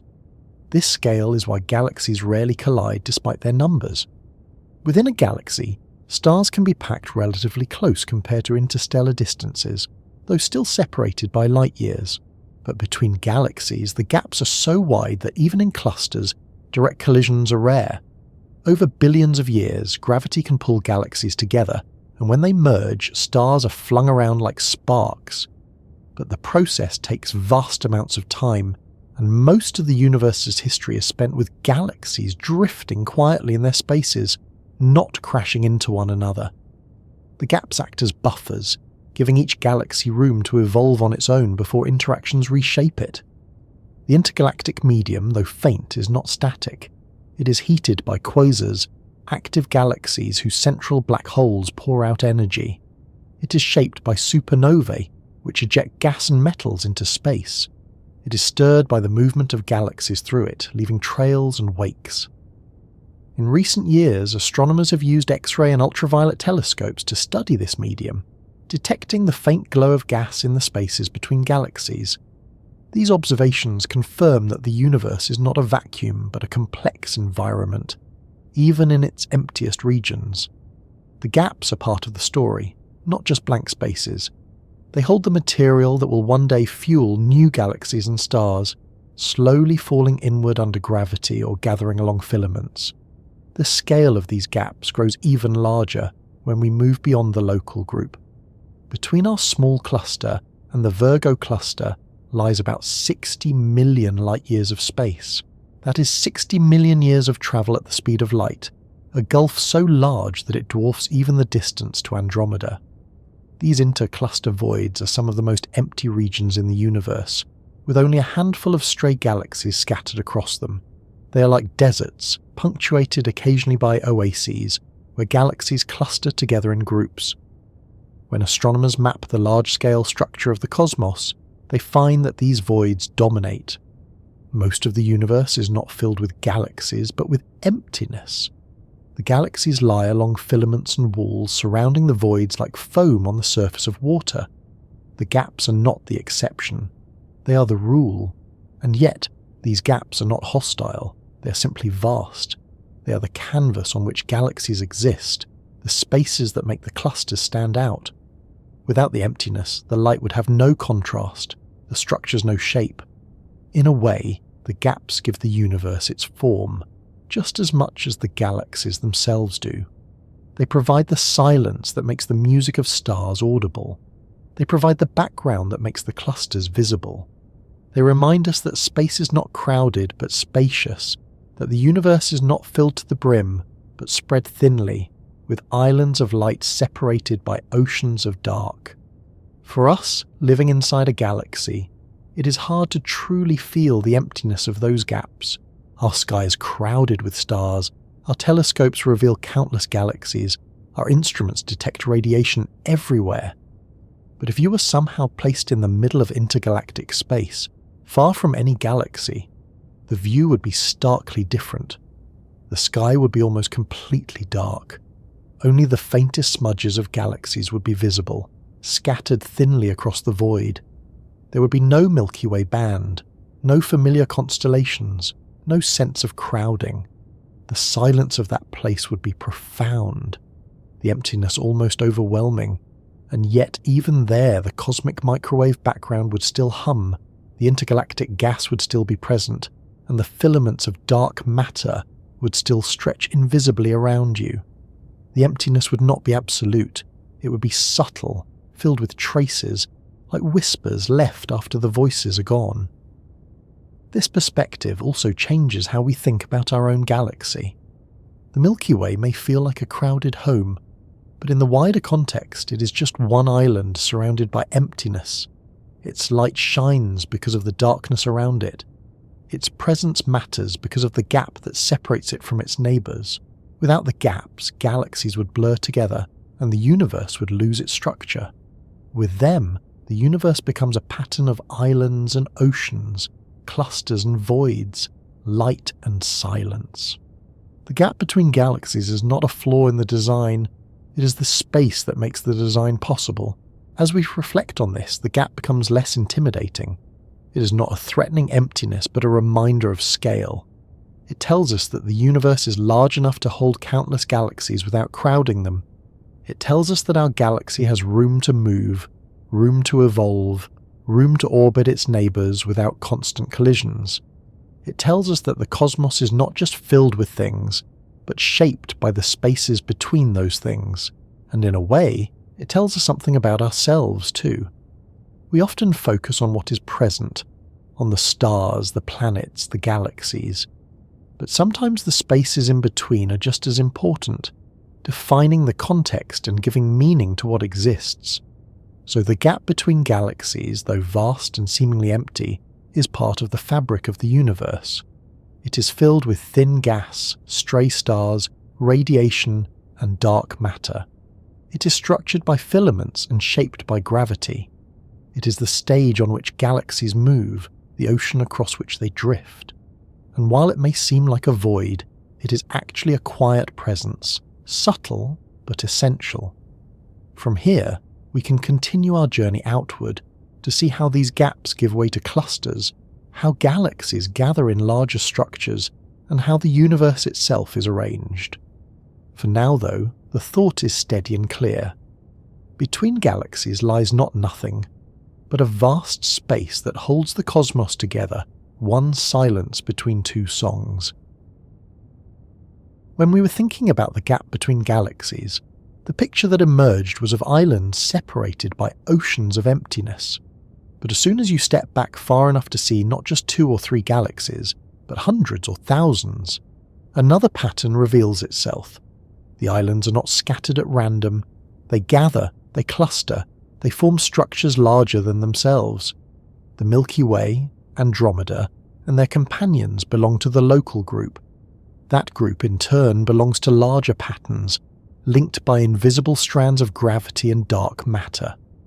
These links are what astronomers call clusters and superclusters, the great highways along which galaxies travel. To describe them is to shift the scale once more, from millions of light years to hundreds of millions, and to see the cosmic web begin to emerge in its fullness. A cluster of galaxies is exactly what the word suggests, a group of galaxies bound together by gravity, packed more tightly than the sparse arrangement of the local group. In a cluster, dozens, hundreds, or even thousands of galaxies orbit a common centre of mass, swimming in a pool of hot gas and dark matter. One of the nearest and most famous is the Virgo cluster, about 65 million light-years away. This cluster contains more than 1,000 galaxies, spirals like the Milky Way, ellipticals with trillions of stars, and dwarfs scattered throughout. If you could look at Virgo through a telescope large enough to capture it all, the sight would be breathtaking. Galaxies scattered like jewels, so numerous that the sky would seem crowded even across such distances. Clusters are not just collections of galaxies, they are also reservoirs of hot gas, heated to tens of millions of degrees and glowing in X-rays. This intracluster medium contains more mass than the galaxies themselves, a reminder that what we see in visible light is only part of the story. The galaxies drift through this medium like fish in water, their stars unaffected, but their gas stripped and reshaped by the interaction. Dark matter too plays a dominant role, its gravity binding the cluster together and creating a well so deep that galaxies cannot escape. In this sense, a cluster is more like an ecosystem than a collection, with galaxies, gas and dark matter all interacting in complex ways. Clusters themselves gather into even larger arrangements called superclusters. A A supercluster is a region of space where many clusters and groups are connected, spanning hundreds of millions of light years. The Virgo cluster is part of the Virgo supercluster, a sprawling structure that includes our own local group as one of its outer members. For decades, astronomers used the Virgo supercluster as a way of describing our cosmic address. We lived in the Milky Way, in the local group on the outskirts of Virgo, but as maps of the universe grew more detailed, it became clear that even Virgo was part of something larger still. In 2014, astronomers proposed a new map of the cosmic landscape, naming the larger structure Laniakea, which means immense heaven in Hawaiian. Laniakea encompasses not just the Virgo supercluster, but many neighbouring clusters, stretching across 500 million light-years and containing about 100,000 galaxies. Our local group lies on one of its edges, flowing slowly along gravitational currents toward the central region, where the Great Attractor, a dense concentration of galaxies and matter, pulls everything inward. This discovery reframed our place in the cosmos once again. We are not only part of the Milky Way, not only part of the local group, not only members of Virgo, but also citizens of Laniakea, a supercluster so vast that the word immense feels small beside it. The idea of gravitational flow is important here. Galaxies do not sit still within clusters and superclusters. They move along paths shaped by the distribution of mass, like rivers flowing downhill. These paths form what are sometimes called cosmic highways, the invisible routes along which galaxies drift over billions of years. The highways are carved by gravity, channeled by dark matter, and filled with thin gas. They are not roads in the usual sense, but they serve the same function, connecting one region to another, guiding motion, shaping structure. When astronomers map these flows, they see the universe not as a random scattering of points, but as a web of connections, each strand leading to a hub, each hub linked to others, the whole pattern stretching across billions of light years.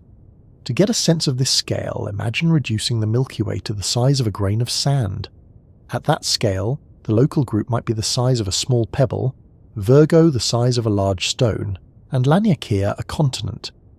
Now imagine that continent floating in an ocean alongside countless others, each one a supercluster with its own rivers of galaxies flowing inward.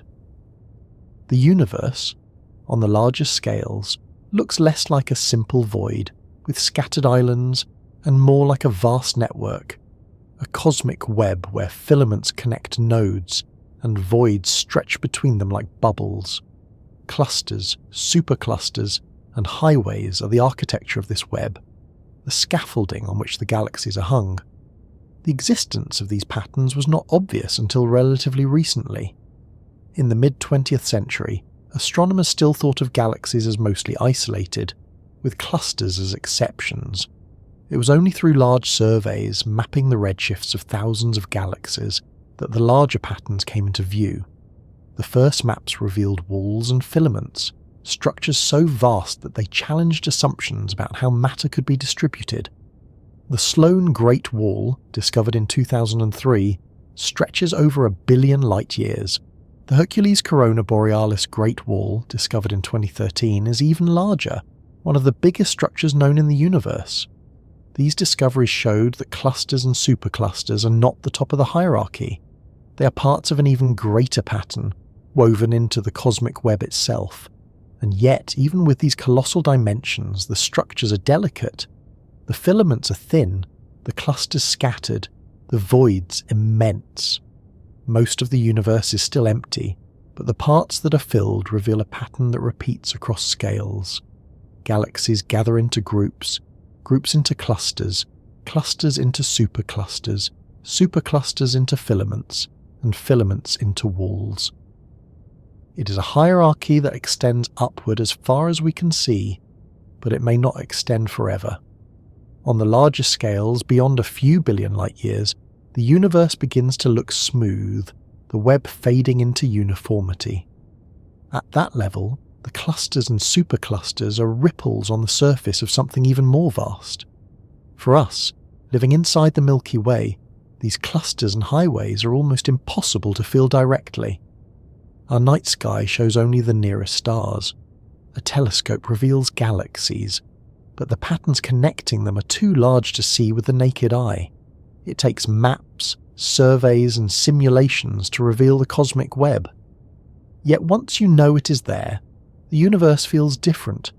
The stars overhead are not just points of light, they are part of a galaxy. That galaxy is part of a group. That group is part of a cluster. That cluster is part of a supercluster. And all of them are connected by highways of gravity, flowing slowly, inevitably through time. This knowledge also changes how we think about motion. When you walk down a street, you know where the road leads. When you drive along a highway, you know it connects one city to another. In the same way, galaxies drift along cosmic highways, not aimlessly, but along paths shaped by mass. Our local group is moving toward Virgo. Virgo is moving within Laniakea.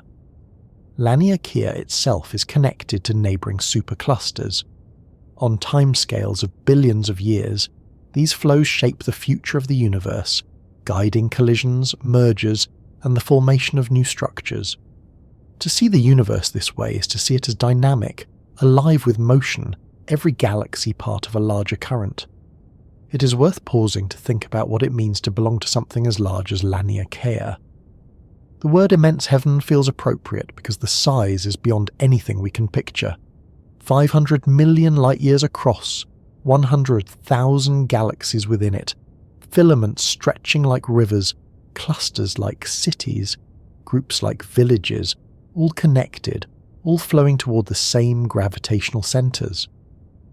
And we, on our small planet, orbiting an ordinary star in a spiral arm of the Milky Way, are part of that. Not separate from it, not outside it, but within it, moving with it, carried along by the same currents. The scale is vast, but the connection is intimate. The supercluster is not out there. It is here, and we are inside it. It is worth lingering on the image of clusters and superclusters, of cosmic highways stretching across space. These are the structures that shape our neighbourhood on the grander scales. They are the roads on which galaxies travel, the cities where galaxies gather, the continents of the cosmic landscape. They remind us that the universe is not random but patterned, not chaotic but structured. And they remind us that even the largest structures we can imagine are still only parts of something larger. When we look at clusters and superclusters, at filaments stretching across hundreds of millions of light years, it is easy to marvel at their scale. But another question soon follows, one that is as practical as it is awe-inspiring. How do astronomers measure something so vast? How do they put numbers to distances so large that light itself takes millions or billions of years to cross them? How can we say that the Milky Way is 100,000 light-years across, that Andromeda is 2.5 million light-years away, or that the Virgo cluster spans tens of millions? These are not distances anyone can travel. They are not lengths that can be measured with a ruler, or even compared to ordinary experience. And yet, astronomers have found ways to do just that. Tonight, let's walk slowly through those methods, step by step, and see how the immeasurable becomes measurable. The most basic tool is light itself. Every star, every galaxy, every cluster shines, and that light carries information. It spreads outward across space, fading with distance but never losing the signature of its source. Astronomers use that light as a messenger, decoding its patterns to learn where an object is, how fast it is moving, and even what it is made of. But turning that information into a measure of distance requires creativity, because there is no direct way to measure how far away something is simply by looking. Instead, astronomers use a set of methods known as the cosmic distance ladder, each step relying on a different technique, each step building on the last to reach greater and greater scales. The first step of the ladder is parallax. This is the apparent shift in position of a nearby object against a background of distant ones, caused by moving the point of view. You can test it yourself by holding your finger in front of your face and looking at it with one eye, then the other. The finger seems to jump relative to the background. Astronomers use the same principle by observing nearby stars at different times of year, when Earth is on opposite sides of its orbit around the Sun. The closer the star, the larger the apparent shift. By measuring this tiny angle, astronomers can calculate the star's distance. Parallax is the most direct and reliable method, but it only works for relatively nearby stars, within a few thousand light years, because beyond that the angles become too small to detect. With instruments like the Gaia spacecraft, however, parallax has been measured for over 1 billion stars, creating a precise map of the Milky Way's structure. Beyond parallax, astronomers use what are called standard candles. These are objects whose intrinsic brightness is known, allowing their distance to be calculated by comparing it to their apparent brightness. One of the most important standard candles is a type of star known as a Cepheid variable. These stars pulse in brightness with a regular rhythm, and the period of the pulse is directly related to their true luminosity. By measuring the period, astronomers know how bright the star really is. By comparing that to how bright it looks from Earth, they can calculate how far away it must be. Cepheids allow distances to be measured far beyond the reach of parallax into neighbouring galaxies.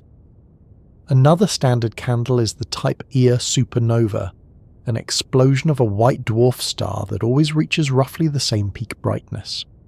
Because these events are so luminous, visible across billions of light years, they are essential for measuring distances on the larger scales. By observing their light curves and comparing them to the known standard, astronomers can place galaxies on the cosmic map with remarkable precision. It was the study of these supernovae in the 1990s that revealed the accelerating expansion of the universe, a discovery that led to the concept of dark energy. In that sense, the methods of measurement not only tell us where things are, but also how the universe itself behaves. Spectroscopy provides another tool. When light passes through space, it carries the fingerprint of the atoms that emitted or absorbed it. By spreading light into its spectrum, astronomers can read these fingerprints and learn about the source. But they can also measure something else: redshift. As the universe expands, light from distant galaxies is stretched, shifting toward the red end of the spectrum. The greater the redshift, the farther the galaxy. This relationship, first discovered by Edwin Hubble, is now one of the most important ways of measuring distance. By calibrating redshift with other methods, astronomers can use it to map galaxies billions of light years away. It is not perfect. Local motions can add noise, but on large scales it reveals the structure of the cosmic web. Gravitational lensing provides yet another method. When light from a distant object passes near a massive galaxy or cluster, its path is bent by gravity, creating distortions or multiple images. By analysing the shape and extent of the lensing, astronomers can infer the mass of the foreground object and the distance of the background one. This technique not only measures distances, but also maps the distribution of dark matter, which reveals itself through its gravitational pull, even though it cannot be seen directly. In this way, measurement becomes a way of uncovering the invisible scaffolding of the universe. Time itself becomes a ruler in some cases. Pulsars, the rapidly spinning remnants of massive stars, emit beams of radiation with clock-like regularity. By timing these pulses, astronomers can detect tiny changes caused by motion and distance. Similarly, quasars, bright active galaxies powered by supermassive black holes, flicker with variability that can be used as a kind of cosmic yardstick. These methods are more experimental, but they show how creative astronomers must be in turning the immeasurable into something that can be described. The cosmic distance ladder is called a ladder for a reason. Each rung supports the next. Parallax calibrates Cepheids. Cepheids calibrate supernovae. Supernovae calibrate redshifts, and redshifts extend the reach to billions of light years. Each step builds on the certainty of the one below it, creating a chain of measurement that stretches from the nearest stars to the edge of the observable universe. The process is not flawless. errors accumulate and debates continue about the exact values of some distances. But the overall picture is reliable enough to create maps of the cosmos, to say with confidence how large the Milky Way is, how far Andromeda lies, and how vast the universe itself must be. It is worth reflecting on how extraordinary this is. From a small planet orbiting an ordinary star, we have found ways to measure the distances to objects so far away that their light has been travelling for billions of years. We have built instruments sensitive enough to detect angles no larger than the width of a human hair, seen from across a city. We have found stars whose brightness can serve as yardsticks, explosions whose light can reach across cosmic time, and redshifts that reveal the expansion of space itself. To measure the immeasurable is to stretch imagination and ingenuity to their limits, and yet we have done it, creating a map of the universe that is both humbling and empowering. This knowledge also reshapes how we see ourselves. To know that Andromeda is 2.5 million light-years away is not just to know a number, it is to know that the faint smudge in the night sky is a galaxy whose light left before humans walked the Earth. To know that the Virgo cluster is 65 million light-years away is to know that its light left when dinosaurs still lived on this planet. To know that the cosmic microwave background comes from 13.5 billion years ago is to know that we are seeing the afterglow of the universe's birth. Measurement turns distant light into a timeline, connecting us to events across cosmic history. The numbers are not just quantities. They are markers of time and place, anchoring us in the story of the cosmos. At the same time, it is important to remember that every measurement comes with uncertainty. The universe is vast and our tools, though remarkable, are limited. Distances are refined as instruments improve, as surveys expand, as methods are cross-checked. The numbers shift slightly, the maps become clearer, but the overall picture remains the same. Galaxies are vast, the universe is larger still, and our place within it is both small and extraordinary. The process of measuring is ongoing, a continual effort to sharpen our view of something that will always remain partly beyond reach. As we linger on this thought, the phrase "measuring the immeasurable" becomes less paradoxical. The universe is beyond human scale, but not beyond human curiosity.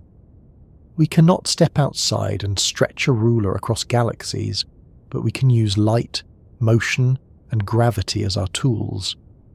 We can climb the cosmic distance ladder, rung by rung, until we reach the farthest objects we can see. And though there will always be horizons beyond which we cannot measure, the act of trying brings the universe into focus, one step at a time. From the shifting of nearby stars to the redshift of galaxies billions of light-years away, we have turned the immeasurable into something describable, and in doing so, we have given ourselves a way to understand scale, to compare the Milky Way to the universe, to see not only how big things are, but also how connected they are. When we think about how astronomers measure the cosmos, what emerges is not just a set of numbers, but a way of stretching our imagination to meet the universe halfway. With parallax, with Cepheids, with supernovae and redshifts, we climb rung after rung of the cosmic distance ladder, until finally we arrive at the broadest scale we can reach. That scale is what we call the observable universe. The phrase itself invites curiosity. It is not simply the universe, but the observable universe, suggesting both an expanse and a limit, a horizon beyond which our instruments cannot see. To glimpse this horizon is to look as far back in time as the laws of physics will allow, to the very edge of light itself. The observable universe is defined by distance in time, not in space alone. Light travels at a finite speed. That speed is unimaginably fast compared to our everyday world, nearly 300,000 kilometers per second, but it is not infinite. When you look at the moon, you see it as it was about a second ago. When you look at the sun, you see it as it was 8 minutes ago. When you look at Andromeda, you see it as it was 2.5 million years ago. Every gaze outward is also a gaze backward. At the farthest limit, the light we see has been travelling since the universe was very young. That light comes to us as the cosmic microwave background, radiation from when the cosmos was just 380,000 years old. Beyond that point, the universe was too hot and dense for light to travel freely, so the horizon begins there. To look farther is not possible, because there is no light older than that to reach us. This horizon defines the observable universe. It is not a wall, not an edge in the ordinary sense, but a limit created by time. Light has had only 13.8 billion years to travel since the Big Bang. But because the universe has been expanding during that time, the distance to the farthest objects we can observe is greater than 13.8 billion light years. In fact, those objects are now about 46 billion light years away. That means the diameter of the observable universe is about 93 billion light years across. This number is almost incomprehensible, so large that even when spoken slowly it resists settling in the mind. 93 billion light years, a horizon defined by time and expansion, containing everything we can possibly observe. What lies within this observable bubble is staggering. Estimates suggest there are about 2 trillion galaxies inside it, each with hundreds of billions of stars. That means the total number of stars is around 10 to the 24, a number so large it is difficult to say aloud without it dissolving into abstraction. That is a 1 followed by 24 zeros. If each star were a grain of sand, they would fill every beach on Earth many times over. And yet, even that number may be conservative, because faint galaxies too dim for current telescopes may number even more. The observable universe is not just vast, it is overflowing with light. To glimpse it is not to see it all at once, of course. No telescope can take in the whole observable universe. Instead, astronomers build maps piece by piece, surveying patches of sky and stitching them together into a panorama. The Hubble Ultra-Deep Field, for example, is one of the most famous glimpses. Pointing the Hubble Space Telescope at a tiny patch of sky no larger than a grain of sand held at arm's length, astronomers collected light over many days. The result was an image filled with thousands of galaxies, each a swirl or smear of light. Multiply that patch across the sky, and you reach billions. The James Webb Space Telescope has extended this vision even farther, peering into earlier epochs, finding galaxies that existed less than 1 billion years after the Big Bang. These glimpses are like peeking through a keyhole and seeing an entire city beyond, only to realize that the city stretches farther than you can imagine. The observable universe is not uniform, though. It is structured, shaped by the same cosmic web we spoke of before. Galaxies cluster into filaments, filaments weave into walls, and between them lie vast voids. The largest of these voids span hundreds of millions of light years, nearly empty, while the densest clusters blaze with galaxies packed tightly together. When astronomers map these structures, they see a pattern that looks almost biological, like neurons in a brain or filaments in tissue. It is a reminder that the universe, on its largest scales, has a kind of coherence, a pattern that emerges from gravity pulling matter into threads and knots. One of the most humbling aspects of the observable universe is that it is not the whole universe. It is simply the part we can see. Beyond the horizon, the universe almost certainly continues. There is no reason to think that space ends abruptly at 46 billion light years. It likely extends far beyond, perhaps infinitely, though we cannot observe it. This distinction is subtle but important. The observable universe is not a container, not the whole story, but a bubble defined by the speed of light and the age of the cosmos. To glimpse it is to glimpse a boundary not of the universe itself, but of our vision. This limitation makes the universe feel even more mysterious. We live inside a bubble of light, and everything we know about the cosmos is contained within it. Beyond the bubble, we cannot see, though we can imagine. Perhaps the patterns of galaxies continue. Perhaps they change. Perhaps there are regions so different from ours that they would challenge our understanding of physics, or perhaps everything looks much the same, repeating endlessly. We cannot know. The observable universe is as much about what lies beyond our reach as it is about what lies within it. It is striking to think how recent this knowledge is. Barely a century ago, astronomers were still debating whether galaxies outside the Milky Way even existed. The observable universe, as we now describe it, was unimaginable then, and yet in that short time, we have gone from thinking our galaxy was the whole cosmos to realizing that it is just one among trillions inside a bubble 93 billion light-years across. This expansion of awareness is one of the most profound shifts in human thought, changing not only our scientific models, but our place in the story of existence. To glimpse the observable universe is to glimpse our own smallness, but also our capacity to comprehend. From Earth, the observable universe is centered on us, simply because we see outward in all directions. But every observer, anywhere, has their own observable universe, centered on them. Someone in a galaxy billions of light-years away would also see a bubble 93 billion light-years across, but the contents would be different. This fact reinforces that the observable universe is not a physical edge but a horizon, one that depends on where you stand. It is like standing in the middle of a fog. Each person sees a circle around them, but the fog itself stretches beyond all of them. Our horizon is ours, but it is not the limit of reality. To glimpse this horizon is not only to marvel at its size, but also to feel a kind of quiet comfort. The observable universe contains everything we will ever know, all the galaxies, all the stars, all the light. It is a complete picture, even if it is not the whole story. To live inside it is to live inside a bubble of knowledge, one that expands slowly as time passes, because with each year, light from slightly farther away reaches us.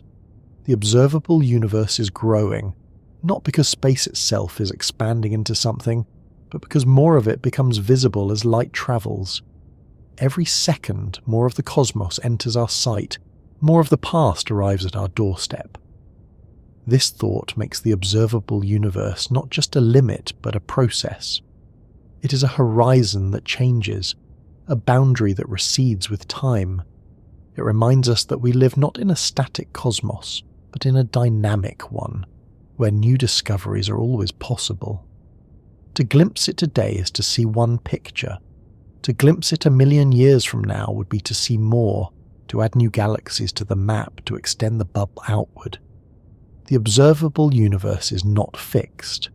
It is a horizon always in motion, expanding with our view. So when we say we glimpse the observable universe, what we really mean is that we glimpse the farthest light, the faintest signals, the oldest echoes. We see galaxies billions of light-years away, their light arriving across time. We see the cosmic microwave background, the afterglow of creation itself.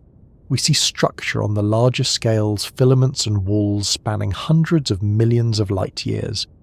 We see a bubble 93 billion light-years across, filled with 2 trillion galaxies, and beyond it we imagine more. That is the glimpse, not everything, but enough to feel the immensity, enough to know that our galaxy is small compared to the whole, enough to place ourselves in a cosmos that is larger than words can contain. The observable universe is not the final answer, but it is the farthest view we can take. To glimpse it is to stand at the edge of knowledge, looking out into a vastness that is both known and unknown, measurable and mysterious, finite in sight but perhaps infinite in reality. When we take in the picture of the observable universe, with its horizon stretching 93 billion light-years across and its contents numbering in the trillions of galaxies, the natural question that follows is how our own Milky Way compares to all of this. We know it is large in its own right, 100,000 light-years across, with hundreds of billions of stars. We know it is a barred spiral with graceful arms and a central bulge, anchored by a supermassive black hole. We know it contains dark matter, gas, dust, clusters and streams, and yet, when placed against the backdrop of the whole observable universe, the Milky Way is not even a giant. It is an ordinary spiral, one among trillions, occupying a fraction of the cosmic expanse. To compare the Milky Way to the universe is to compare a single grain to a desert, a single wave to the ocean, and yet to do so carefully is to give scale to both, to see how our home fits into the whole. The first step is to think about relative size. The Milky Way is about 100,000 light-years across. The observable universe is 93 billion light-years across. To put those numbers together is to place one next to the other. 100,000 compared to 93 billion. That means the observable universe is about 900,000 times larger than the Milky Way in diameter. In volume, the difference is even more staggering. If you cube the ratio, the observable universe is about 10^18 times larger in volume than the Milky Way. That is a billion times. If the Milky Way were reduced to the size of a coin, the observable universe would be the size of a continent. If the Milky Way were a single drop of water, the observable universe would be an ocean stretching beyond the horizon.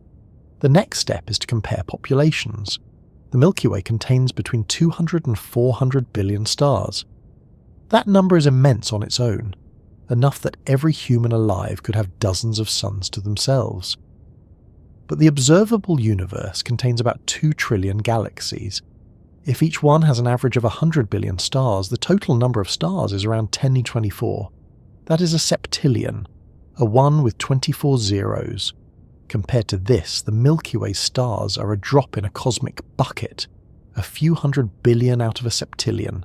To say it another way, if every star in the Milky Way were a grain of rice, it would fill a silo. But if every star in the observable universe were a grain of rice, it would fill Earth's oceans many times over. The numbers multiply until they become overwhelming, and yet they are precise enough to give us perspective.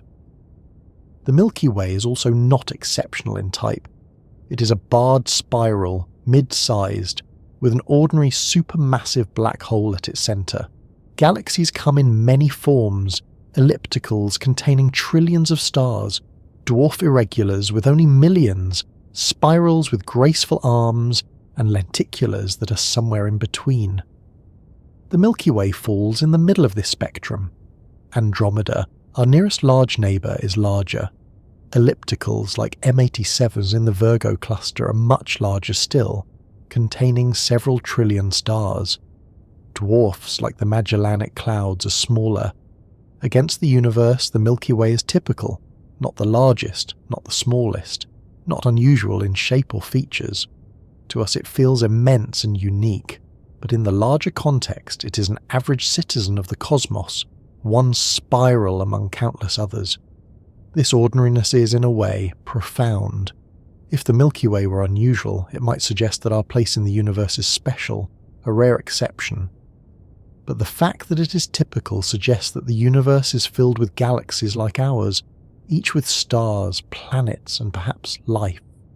It suggests that what we experience here may not be unique, that somewhere in another spiral there may be suns and worlds not unlike our own. To compare the Milky Way to the universe is not to diminish it, but to see it as part of a larger pattern, a thread woven into a vast tapestry. The beauty lies not in its uniqueness, but in its belonging. To give more tangible comparisons, astronomers often use scale analogies. If the Milky Way were shrunk to the size of a city, the observable universe would be larger than the Earth itself. If the Milky Way were a house, the universe would be a planet. If the Milky Way were a grain of sand, the universe would be a beach stretching for thousands of kilometers. Each analogy helps, but none can fully capture the immensity, because our minds are not built to handle such scales. We can only approximate, gesture, hint at the difference. And yet, even a hint is enough to feel the smallness of our galaxy and the vastness of the universe.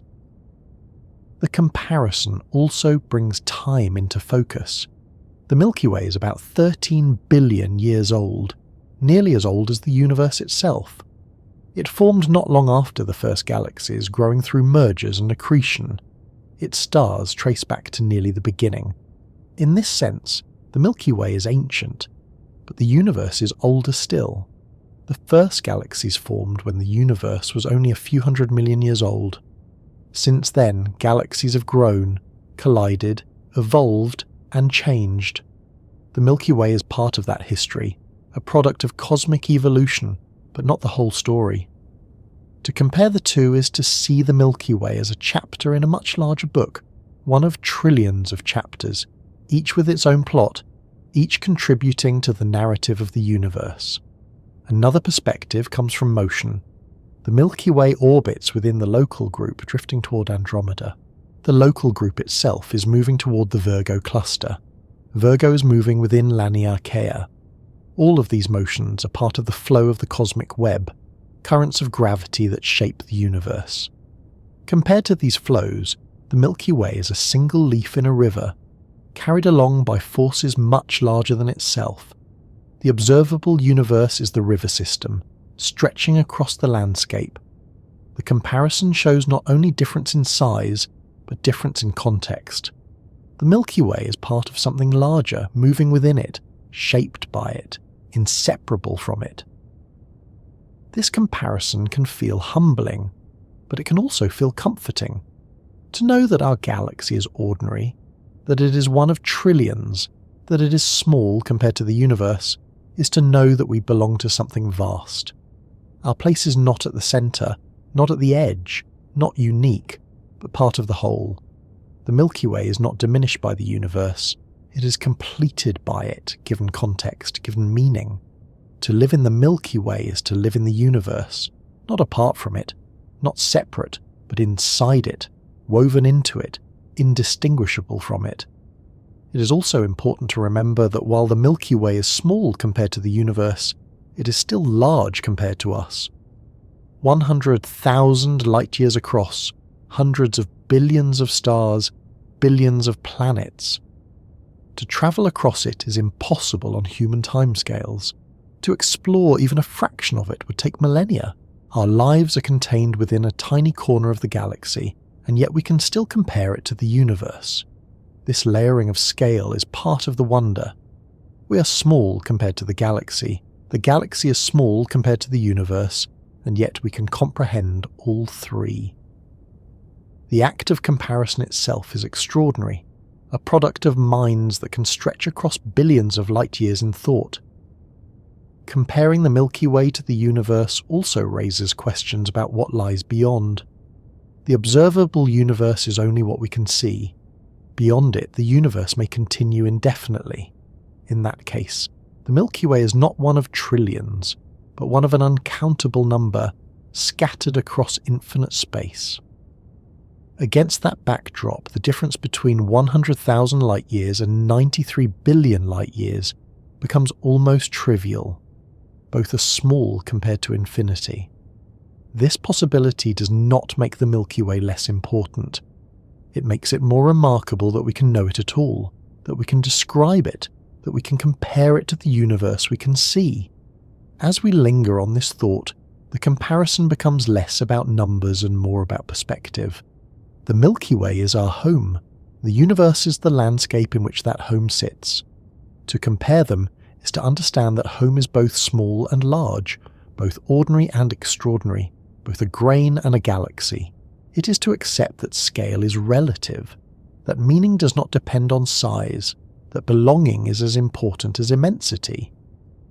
The Milky Way compared to the universe is tiny, but for us, it is everything. And in that paradox lies the beauty of the comparison. The Milky Way, 100,000 light-years across with hundreds of billions of stars. The observable universe, 93 billion light-years across with trillions of galaxies. One is our home, the other is the stage. Both are real, both are immense, both are connected. To compare them is to see ourselves in context, to feel the vastness of the cosmos and the intimacy of belonging to it all. When we compare the Milky Way to the universe as a whole, What stands out most is that galaxies themselves are the fundamental units of structure. The stars, planets, and nebulae that make up our night sky are all contained within a single galaxy, and when we step back, we see trillions of such systems filling the observable universe. Each one is like an island separated from the others by vast stretches of oceanic darkness. This is why astronomers often speak of galaxies as cosmic islands. The metaphor is simple, but it captures something profound. Galaxies are places of light in an ocean of dark, self-contained worlds where stars are born, live out their lives, and die. They are cradles for planets and nurseries for possibility. To think of them as islands is to picture the universe as an archipelago on the grandest imaginable scale. The image of a cosmic island is not new. In the early 20th century, before it was firmly established that galaxies beyond the Milky Way existed, astronomers debated whether the spiral nebulae visible in telescopes were part of our galaxy or separate systems altogether.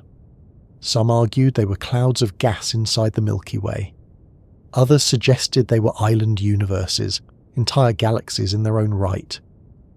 It was Edwin Hubble's work in the 1920s that settled the debate, showing that the Andromeda Nebula was far too distant and too large to be part of our galaxy. It was a galaxy of its own.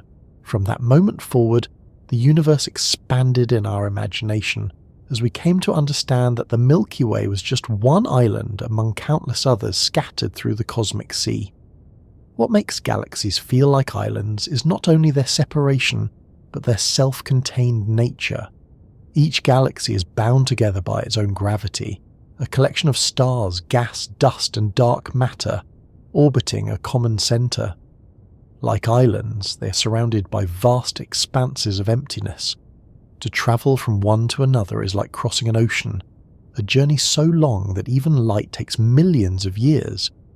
The stars of a galaxy are like the inhabitants of an island, sharing a common home, orbiting within its boundaries. And just as islands can be small or large, lush or barren, so too can galaxies. Some are dwarfs with only a few million stars, others are giants with trillions, and in between are spirals like the Milky Way, balanced in size and form. The metaphor extends even further when we think about diversity. No two galaxies are exactly alike, just as no two islands are identical. Some are spirals, their arms stretching like graceful coastlines. Some are elliptical, smooth and rounded, more like ancient worn islands eroded by time. Some are irregulars, jagged and chaotic, shaped by collisions and tides. Each has its own character, its own history, its own story written in the motion of its stars and the glow of its light. To drift across the universe would be to island hop on the grandest scale, moving from one galactic shore to another, each with its own landscape of stars and worlds. Galaxies are also ecosystems, sustaining cycles of birth and death. Within their clouds of gas, stars ignite, shining for billions of years before exhausting their fuel. Some end gently, fading into white dwarfs.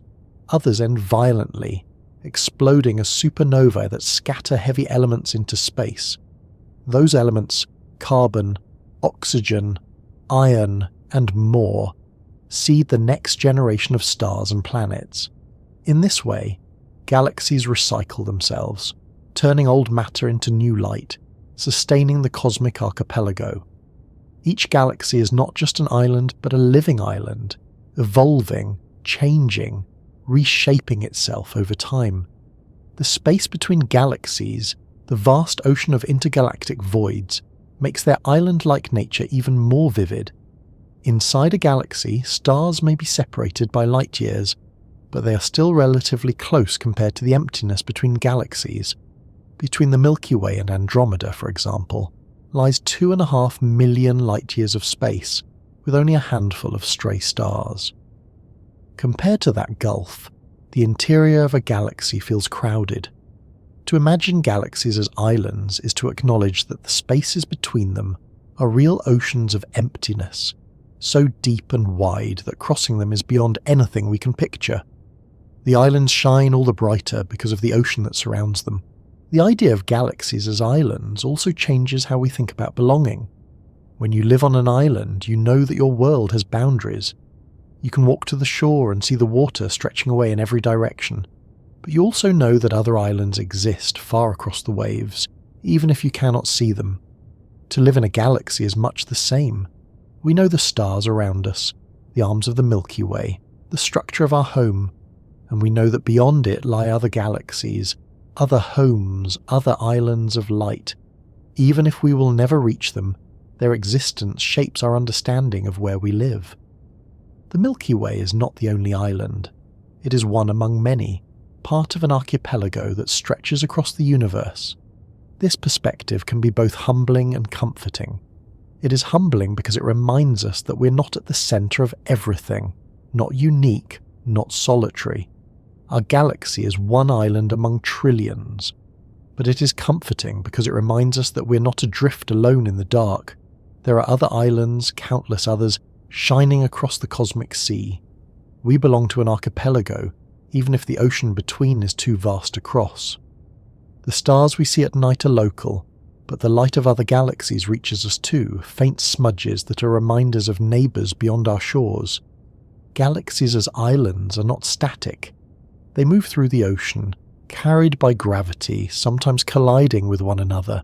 When two galaxies merge, their stars pass by without colliding directly, because the gaps between them are too large. But their shapes are torn, their gas compressed, their structures reshaped. These galactic collisions are like tectonic events in the cosmic archipelago, reshaping islands, creating new forms. The Milky Way itself has grown by absorbing smaller galaxies, and in the future it will merge with Andromeda to form a larger island. The archipelago is not fixed. It is dynamic, always changing, always reshaping itself. The island metaphor also invites us to think about exploration. On Earth, islands were discovered by explorers crossing oceans, charting coasts, mapping shores. In the universe, we cannot physically sail between galaxies, but we can explore them with light. Telescopes are our ships, photons our winds, and the maps we create are charts of the cosmic archipelago. Each image of a galaxy is a glimpse of another island, another home across the sea. The Hubble Ultra Deep Field, with its thousands of galaxies in a tiny patch of sky, is like standing on a shore and seeing an endless horizon of islands, each waiting to be imagined. This way of seeing galaxies also highlights their role in the universe as containers of possibility. Planets form within galaxies, life arises on planets, and civilizations, at least ours, emerge under the shelter of a galactic home. If life exists elsewhere, it too will arise within a galaxy, on a world orbiting one of billions of stars. Galaxies are not just islands of light. They are islands of potential, each holding the possibility of countless stories. To think of them as islands is to think of the universe as an archipelago not only of matter but of meaning, where each galaxy might hold its own forms of wonder. And yet, there is something more subtle about the metaphor. On Earth, islands are separated by oceans of water, something tangible. In the universe, galaxies are separated by emptiness, something intangible. The ocean here is not a substance to cross, but a void to endure. The distance between galaxies is not just physical, it is temporal. Light itself takes millions or billions of years to make the journey. This makes the islands feel more distant, more unreachable, more isolated. And yet their light reaches us, bridging the gap, reminding us that isolation is not total. The cosmic ocean may be vast, but the islands still shine across it, sending their signals, their presence, their existence. So when we think of galaxies as cosmic islands, we're not just using a poetic image. We are describing something real about the structure of the universe. Galaxies are bound systems of stars and matter, separated by enormous gaps, diverse in form, dynamic in motion, and essential to the cosmic web. They are the units of the universe, the homes of stars and planets, the cradles of light and life. They are islands, and the universe is an ocean filled with them, stretching farther than we can see. To live in the Milky Way is to live on one such island, to know one shore among countless others, to belong to an archipelago of unimaginable size. After imagining galaxies as islands scattered across the dark ocean of space, the next question arrives almost automatically. How many of them are there? If the Milky Way is one island, and if the observable universe is an ocean filled with trillions more, can we ever hope to count them all? The question has been asked for as long as astronomers have been able to see beyond the limits of the naked eye. And while we now have estimates that are breathtaking in their scale, the answer is still open-ended, still uncertain, still evolving as our tools improve. To ask how many galaxies are out there is not only to ask about numbers, but also about how we know what we know, how we measure, how we infer, and how we confront the immensity of the universe. The first thing to recognize is that galaxies cannot be counted directly, one by one, across the entire sky. The observable universe is simply too vast, and most galaxies are too faint to see with any telescope we currently have. Instead, astronomers approach the problem by sampling small regions of the sky in great detail, then using those samples to estimate the total.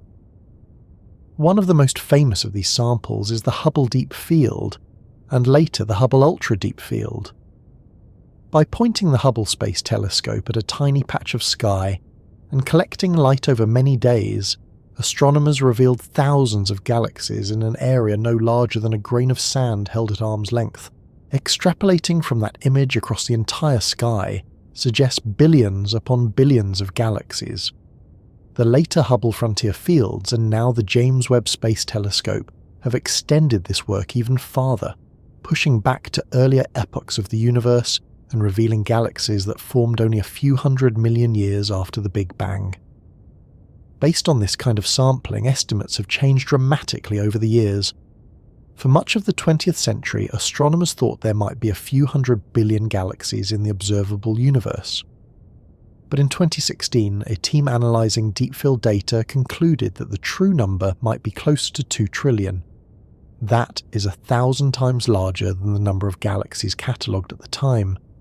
Many of these galaxies are small and faint, dwarfs that are difficult to detect with current instruments, but they still count as galaxies, self-contained systems of stars and matter orbiting together.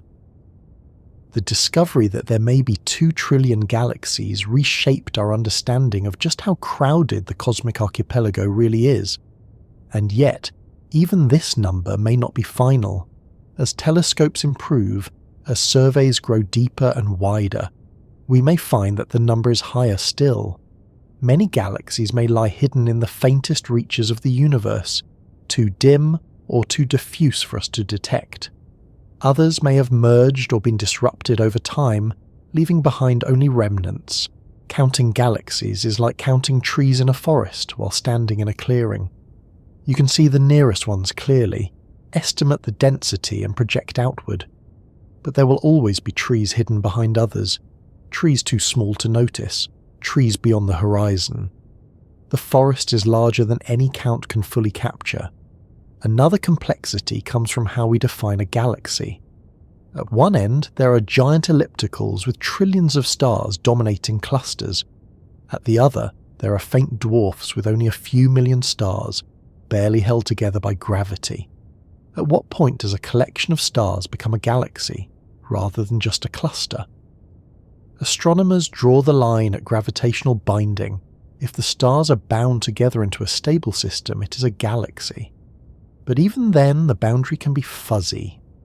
Some dwarfs are so faint that they blur the distinction. Others orbit larger galaxies as satellites, raising questions about whether to count them separately. The definition itself shapes the total. To bring this closer to human terms, think of the observable universe as a city seen from above at night. Each galaxy is like a street lamp, a cluster of lights shining in the darkness. Some are bright, some are faint, some are close together, some stand alone. If you tried to count every street lamp in the city, you could not do it directly from your vantage point. You would sample neighborhoods, estimate the density, and project. The number you arrive at would be enormous, but you would know it is still only an approximation. The real total might be higher, because some lamps are hidden behind buildings or too faint to see. The same is true for galaxies. The number 2 trillion is an estimate, a best guess based on the data we have, but it carries with it the knowledge that the universe may hold even more. There is also the question of what lies beyond the observable universe. Our horizon is set by the age of the cosmos and the speed of light. Beyond that, space almost certainly continues. If it does, then the number of galaxies beyond our horizon may be infinite. In that case, asking how many galaxies there are is like asking how many grains of sand are on an endless beach. The answer is not a number, but a concept, more than we can ever count. The observable universe gives us a bubble within which we can estimate, but the full reality may extend far beyond, filled with galaxies we will never see. This perspective changes the nature of the question. When we ask how many galaxies there are, we're really asking how many we can observe, how many we can infer, how many fit within the bubble of a light that reaches us. That number, whether it is hundreds of billions or trillions, is already beyond comprehension. But the deeper truth is that the number does not matter as much as the scale it implies. To know that there are trillions of galaxies is to know that the universe is not just vast but overflowing, filled to the brim with islands of light. Each one contains billions of stars. Each one is a place where planets can form, where life might arise, where histories unfold. The number is not just a statistic, it is a measure of possibility. It is humbling to realize that our Milky Way is one among trillions. When we look up at the night sky, we see only the stars within our own galaxy.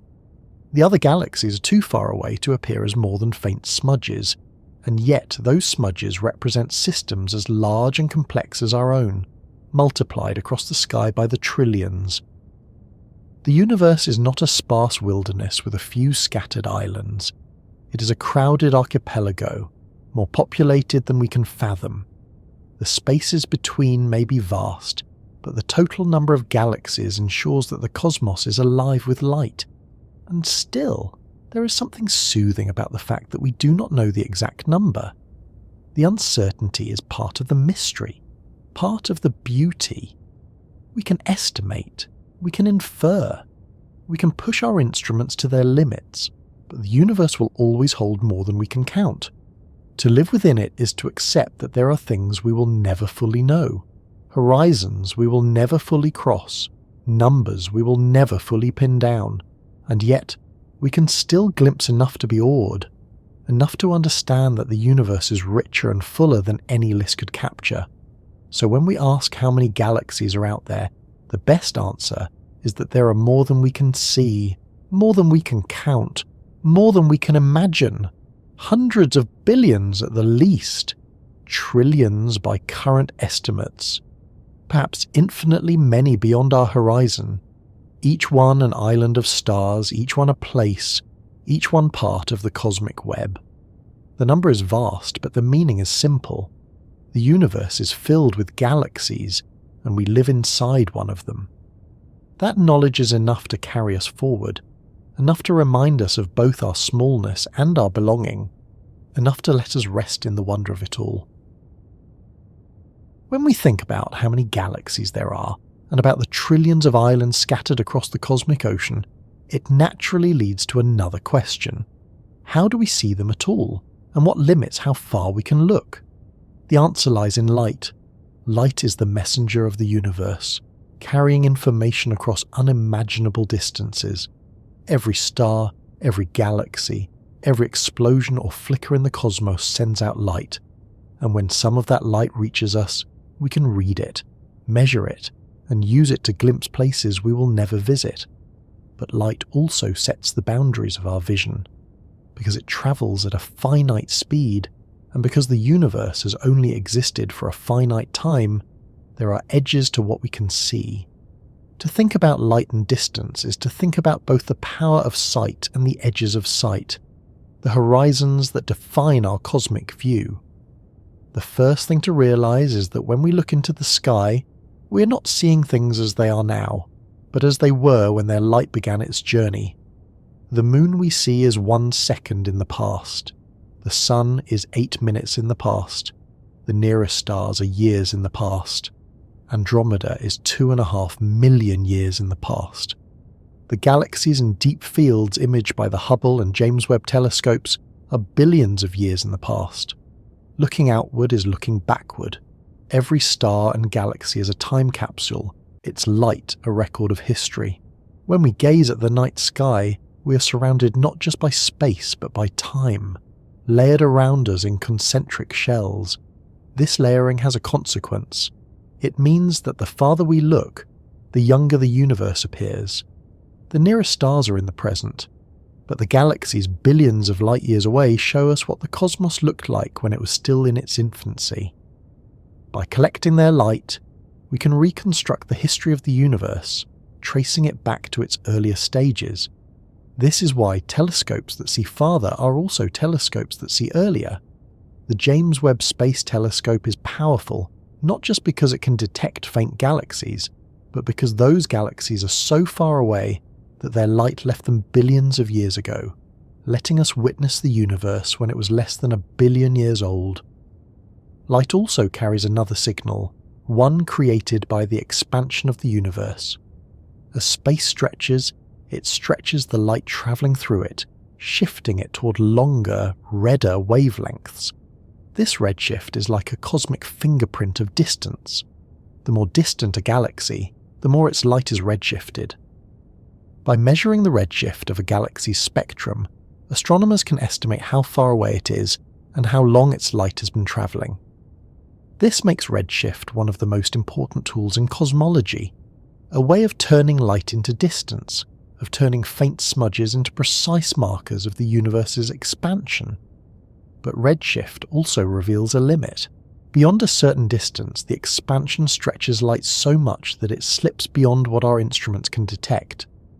This is why the James Webb Telescope works in infrared. The light from the earliest galaxies has been stretched out of the visible spectrum into the infrared, so only by detecting those longer wavelengths can we see them. Even so, there is a point beyond which the light is stretched so far that it can never be observed. The expansion carries galaxies away faster than their light can reach us, placing them permanently beyond our horizon. This is not because the light is too faint, but because space itself is expanding too quickly. The edges of sight are defined not just by the age of the universe but by its motion. Another edge comes from the cosmic microwave background, the afterglow of the Big Bang. This light comes from a time when the universe was only 380,000 years old, when it had cooled enough for atoms to form and light to travel freely. Before that, the cosmos was opaque, filled with a hot plasma that scattered photons endlessly. We cannot see beyond that moment with light, because there was no free light to see. The cosmic microwave background is a wall, not of matter, but of opacity, the point at which sight itself begins. Beyond it, we can infer, simulate, and theorize, but we cannot observe with light. This is one of the most profound edges of sight, the horizon of the visible universe. The fact that light defines our vision also means that the observable universe is a bubble centered on us. This does not mean we are in a special place. It simply means that light reaches us from all directions, out to the same limit. Every observer, no matter where they are, has their own observable universe centered on them. Someone in a galaxy billions of light years away would also see a bubble around them, with its own edges of sight. The universe is larger than any one bubble, but each observer's horizon is personal, defined by the light that has had time to arrive. This makes the cosmos both universal and local, both infinite in scope and finite in vision. It is worth pausing to consider how extraordinary this is. From a single planet using light as our messenger, we can see billions of light years into the past. We can reconstruct the history of galaxies, clusters, and the universe itself. We can detect signals from when the cosmos was less than 1 million years old. We can measure redshifts that tell us how fast galaxies are receding. We can map the cosmic microwave background, seeing the universe as a glowing infant. Light is the bridge that connects us to all of this, and without it, we would know almost nothing about the cosmos. Our entire understanding of the universe rests on the fact that light travels, that it carries information, and that it can be read. And yet light also humbles us. It shows us that there are limits we cannot pass. We cannot see beyond the microwave background. We cannot see galaxies whose light has not yet reached us. We cannot see objects carried away faster than light by the expansion of space. Our vision is bounded not by our imagination, but by the physics of light and time. The edges of sight are as real as the stars we see. They are horizons built into the structure of the universe. This interplay of power and limit is part of what makes astronomy so compelling. On one hand, we can see farther than any human before us imagined, glimpsing galaxies billions of light years away, mapping the structure of the cosmos, detecting signals from the dawn of time. On the other hand, we know that beyond our horizon lies more, unreachable, unseen, perhaps infinite. Light gives us both knowledge and mystery. It shows us what is and reminds us of what is hidden. For us standing under the night sky, this can be a source of comfort. Every star we see is light that has travelled across space to reach us. Every galaxy in a telescope is a time capsule, carrying its history to our eyes. The edges of sight remind us that the universe is larger than we can know, but they also remind us that we're connected to it by light. We're not separate from the cosmos, we're in it, part of it, seeing it with the only tool that matters, the light that shines across the dark. When we pause to think about light, distance, and the edges of sight, the picture that forms is already vast enough to overwhelm us. Galaxies shining from billions of years in the past, their light stretched and reddened by the expansion of space, and a horizon that marks the farthest signals we can ever hope to see. Yet the story does not stop there. If anything, that horizon is only the beginning of another question, one that reshapes how we think about the universe as a whole. What happens beyond that horizon? What does it mean that the universe is expanding? And why are there galaxies that we will never see? Not because they are too faint, but because they are being carried away from us faster than light itself can bridge the gap. To explore this is to sit with one of the most humbling truths of cosmology. Much of the universe is already, and forever will be, beyond our reach. The expansion of the universe is not a new idea, but its implications still surprise. In the 1920s, Edwin Hubble and others observed that distant galaxies are receding from us. Their light red-shifted in proportion to their distance. The farther away a galaxy is, the faster it appears to be moving away. This discovery led to the realization that space itself is expanding. The galaxy is not flying apart like debris from an explosion. Instead, the very fabric of space is stretching, carrying galaxies with it. On small scales, gravity holds galaxies and clusters together, but on the larger scales, expansion dominates, pulling the cosmic web outward, enlarging the distances between filaments, walls, and voids. This stretching has a consequence that is easy to misunderstand but profound once it settles in. Because space itself expands, galaxies far enough away are receding from us faster than the speed of light. This does not violate relativity, because no galaxy is moving through space faster than light. Rather, space itself is expanding, and in doing so, it increases the distance between us and those galaxies at a rate greater than light can cover. The result is that their light, emitted today, will never reach us. They are beyond our cosmic event horizon, not just unseen now, but unseeable forever. This event horizon is different from the horizon of the observable universe. The observable universe is defined by how far light has travelled since the Big Bang. The event horizon is defined by how far light will ever be able to travel in the future. Because the universe's expansion is accelerating, driven by dark energy, the event horizon is closer than the observable horizon. There are galaxies we can see now, their light emitted billions of years ago, but we will never see them as they are today because the light they are emitting now will never reach us. They are already receding too quickly. We see their ancient images, but their present and future are cut off from us forever.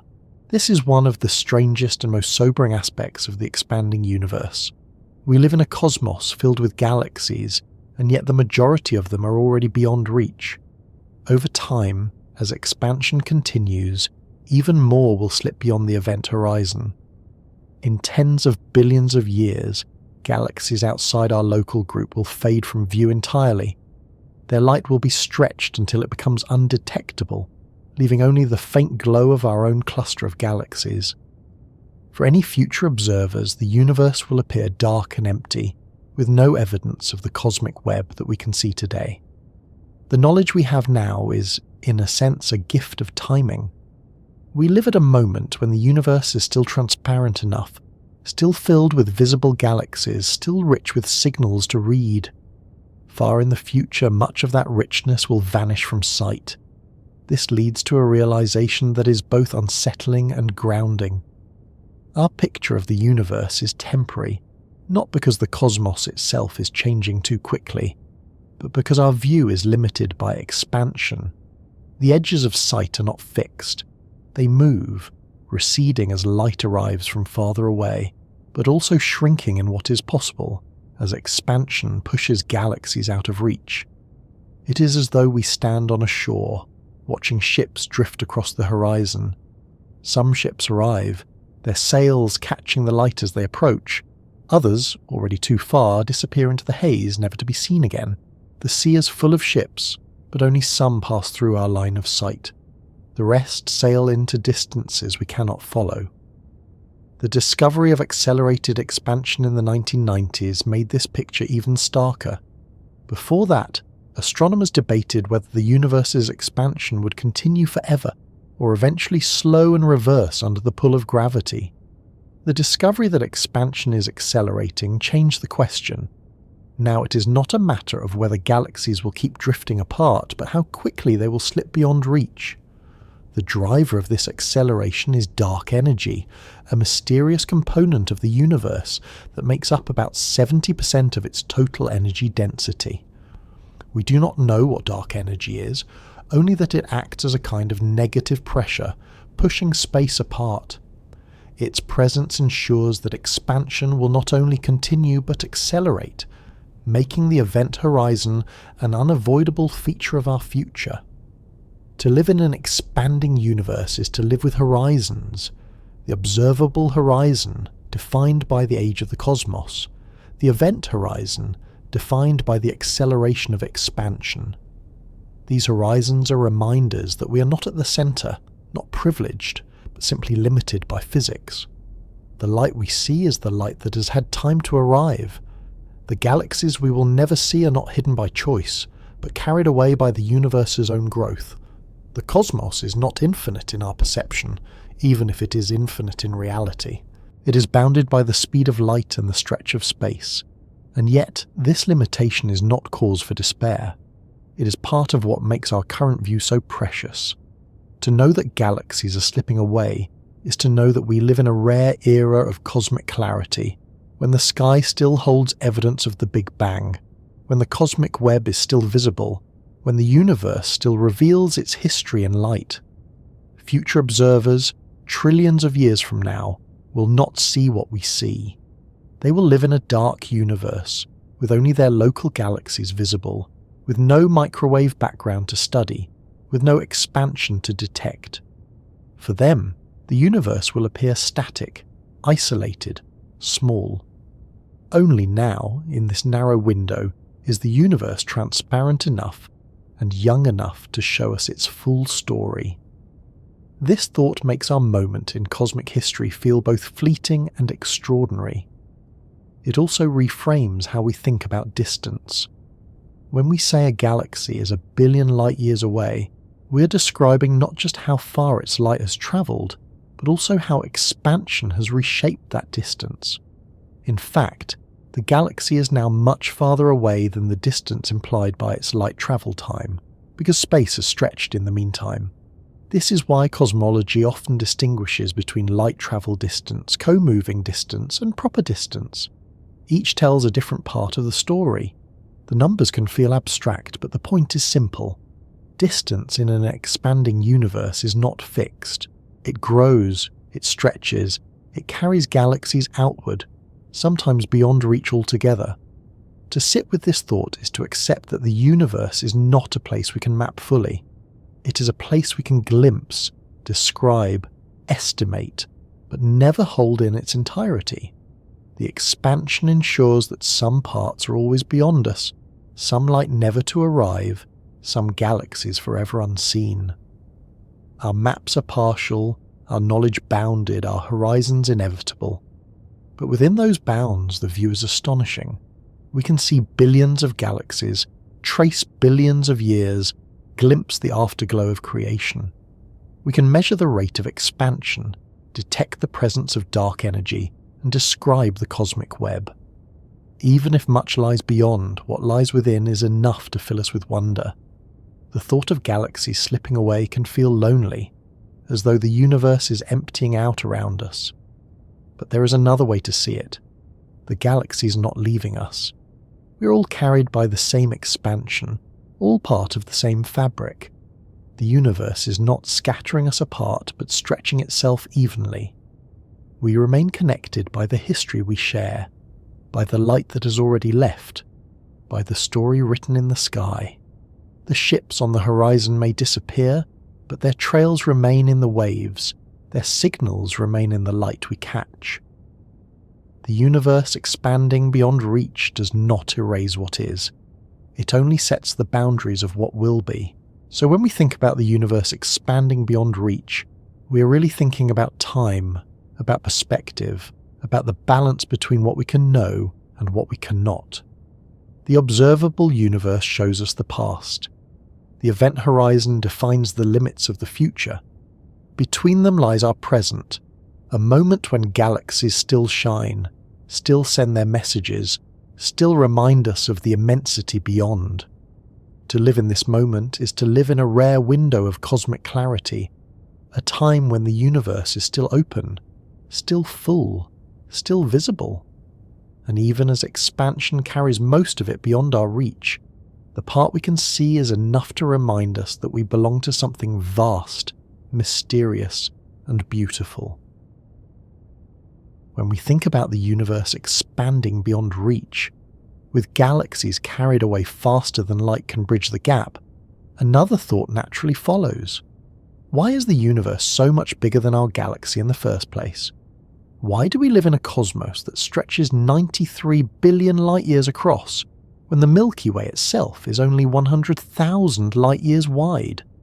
The difference in scale is staggering.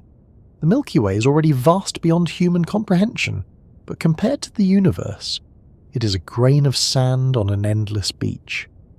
To ask why the universe is so much bigger than our galaxy is to ask about history, about physics, and about the processes that shaped both small and large scales.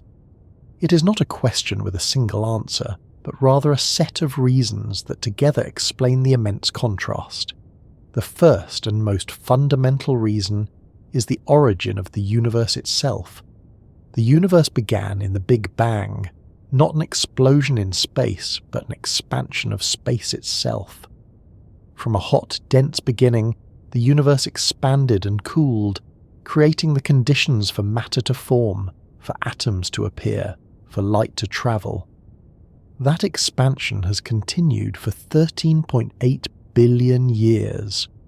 On such timescales, even modest expansion becomes immense, and because space has been stretching all the while, the universe has grown to sizes far larger than any individual structure within it. Galaxies formed inside this expanding space, but they are small compared to the whole, localized concentrations of matter in a vast, ever-growing fabric. Another reason lies in how matter clumped after the Big Bang. In the early universe, matter was spread almost uniformly, with tiny fluctuations in density. Gravity amplified those fluctuations, pulling matter into denser regions, where galaxies and clusters would eventually form. but the scale of those clumps was limited by the physics of the early cosmos. Galaxies could only grow so large before their own gravity stabilized them. Beyond that scale, gravity continued to act, but it pulled galaxies into clusters and superclusters rather than into single structures. The universe is larger than any galaxy because galaxies are only one level of structure, shaped by limits of physics, while the universe itself is not bounded in the same way. Dark matter also plays a role. Galaxies are held together by the gravity of dark matter halos, invisible structures that outweigh the stars by a factor of 5 or more. These halos define the maximum size of a galaxy, because beyond their reach, matter is no longer bound to the system. The Milky Way's dark matter halo may extend several 100,000 light-years, but that is still tiny compared to the universe. The scale of galaxies is determined by the reach of their halos. The scale of the universe is determined by the age of expansion. The two are governed by different processes, and the result is a difference in scale so large it resists direct comparison. There is also the fact that galaxies are not solitary. They are part of larger structures, linked into the cosmic web. Our galaxy belongs to the local group, which belongs to the Virgo cluster, which belongs to the Laniakea supercluster. Each level of structure extends the scale upward, until finally we are mapping the observable universe itself. In this sense, asking why the universe is so much bigger than a galaxy is like asking why the ocean is so much bigger than a wave. The wave is part of the ocean, shaped by it, contained within it. The galaxy is part of the universe, shaped by it, contained within it. The difference is not arbitrary but intrinsic to the relationship between part and whole. Time must also be considered. The universe has had nearly 14 billion years to expand, to cool, to form structure. Galaxies, by contrast, formed only a few 100 million years after the Big Bang and have been evolving ever since. They are younger than the universe, smaller because they are products of its physics. If the universe had existed only a short time, galaxies might not yet have formed, or they might be smaller still. It is the long history of expansion that makes the universe so vast, while the more limited processes of gravitational collapse define the size of galaxies. Another way to see the difference is to think about what galaxies are made of. Galaxies are concentrations of matter, stars and gas bound by gravity. The universe is not a single bound system. It is the stage on which all galaxies exist, the fabric of space-time itself. The size of a galaxy is determined by balance, gravity pulling inward, motion resisting collapse. The size of the universe is determined by expansion, space stretching outward without limit. One is bound, one is unbound. One is local, one is global. Their scales are different because their natures are different. It is easy to imagine asking why galaxies cannot be as large as the universe itself. Why not one galaxy filling all of space, rather than trillions of smaller ones? The answer lies again in physics. If matter had clumped into a single system, there would be no room for diversity, no stars spread across countless galaxies, no cosmic web. Instead, the slight unevenness of the early universe ensured that matter collapsed into many smaller systems rather than one overwhelming whole. Galaxies are the natural scale of structure. The universe is the natural scale of existence. The difference in size is what allows the richness we see today, the variety of galaxies, the networks of clusters, the patterns of voids. This contrast is also a matter of perspective. From our point of view, the Milky Way feels immense. 100,000 light-years is far beyond our ability to traverse. The nearest star system, Proxima Centauri, is more than 4 light-years away, already beyond reach with current technology. To us, the galaxy is more than enough, more than we can explore. But from the perspective of the universe, the Milky Way is small, one island among trillions, one wave among countless others. Scale is relative, and the difference between galaxy and universe reminds us that our sense of size depends on where we stand. The sheer immensity of the universe compared to the Milky Way also carries philosophical weight.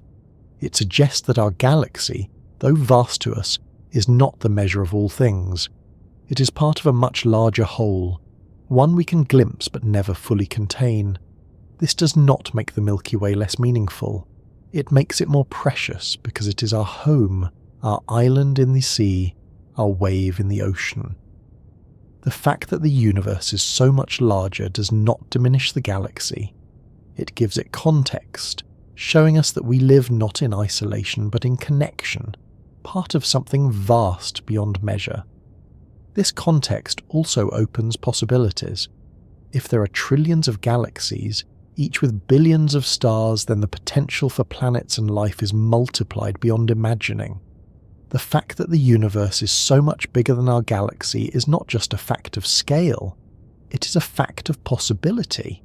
It means that the story of existence is not confined to one system, but spread across countless others. It means that the potential for discovery, for wonder, for meaning, is multiplied by trillions. The universe is larger because it holds more. The galaxy is smaller because it is one chapter in a much larger book. So when we ask why the universe is so much bigger than our galaxy, the answer is layered. Because expansion has been at work for billions of years. Because galaxies are limited by physics. Because structure forms hierarchically, from stars to galaxies to clusters to superclusters to the universe itself. Because matter clumps on small scales but spreads on large ones. Because the universe is the fabric and galaxies are the patterns woven into it. The difference in size is not a flaw or an accident. It is the natural result of how the cosmos works. The Milky Way is small compared to the universe, but it is vast compared to us. The universe is large compared to the Milky Way, but it is still something we can glimpse, measure, and describe. Scale is relative, and meaning is not measured by size. The Milky Way is our home. The universe is our context. To know both is to know ourselves more fully, to rest in the balance between smallness and belonging, between part and whole, between the galaxy we live in and the universe that holds it. When we reflect on why the universe is so much bigger than our galaxy, the numbers and comparisons can easily feel overwhelming.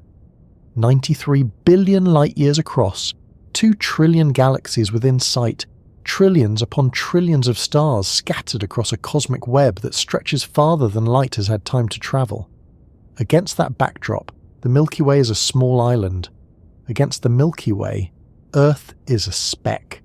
And against Earth, each of us is a fleeting presence. To sit with this knowledge is to confront not only scale, but meaning. What does this vastness mean for us? What should we take from the recognition that the cosmos is so much larger than our home and so much older than our lives? The first response many people feel is humility. When you stand beneath a clear night sky, especially far from city lights, the sheer number of stars can already make you feel small. Add to that the understanding that every star is only one among hundreds of billions in our galaxy, and that our galaxy is one among trillions in the universe, and the sense of smallness deepens. We are tiny in comparison, temporary against billions of years, fragile in the face of cosmic immensity. For some, this humility feels like insignificance, a reminder that our struggles and ambitions are vanishingly small against the universe. But for others, humility opens into perspective. To be small is not to be meaningless. It is to be part of something larger than ourselves, a whole so vast it cannot be contained in numbers alone. This perspective can shift how we see our lives.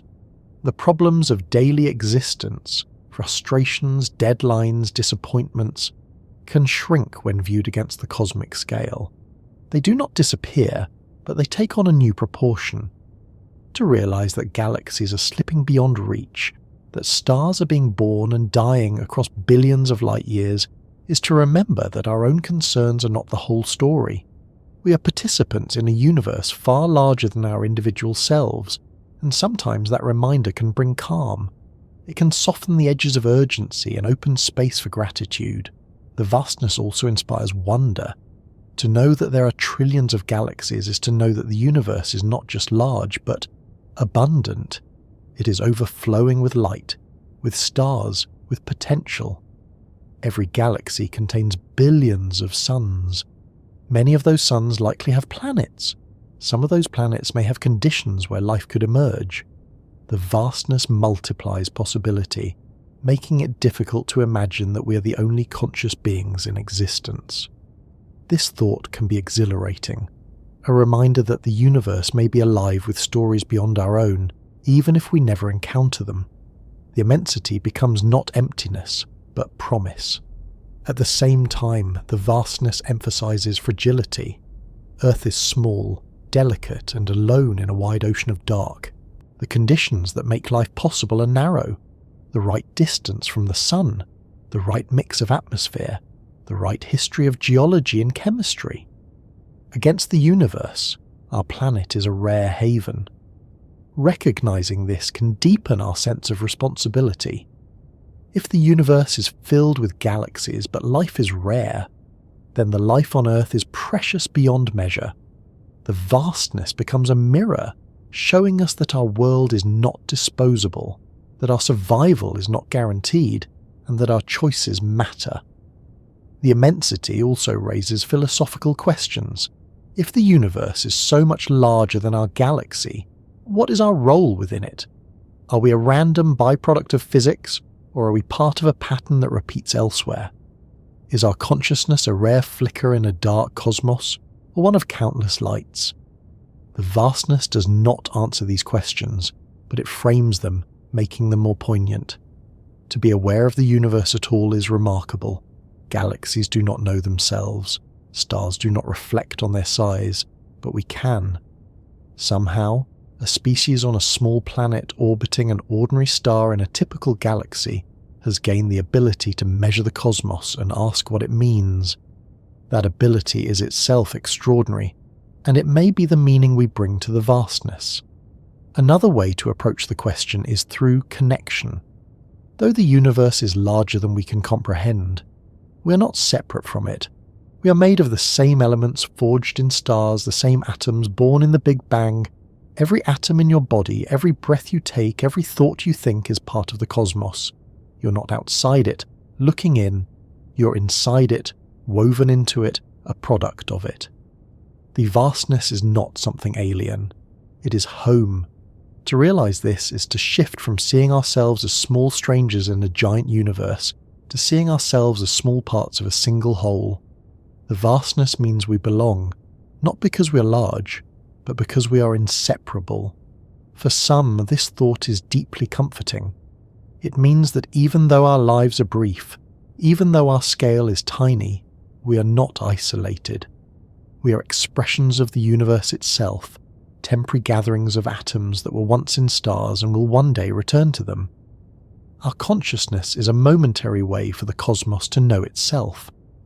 When we look at the night sky, we are not looking at something other. We are the universe looking at itself, recognizing its own vastness.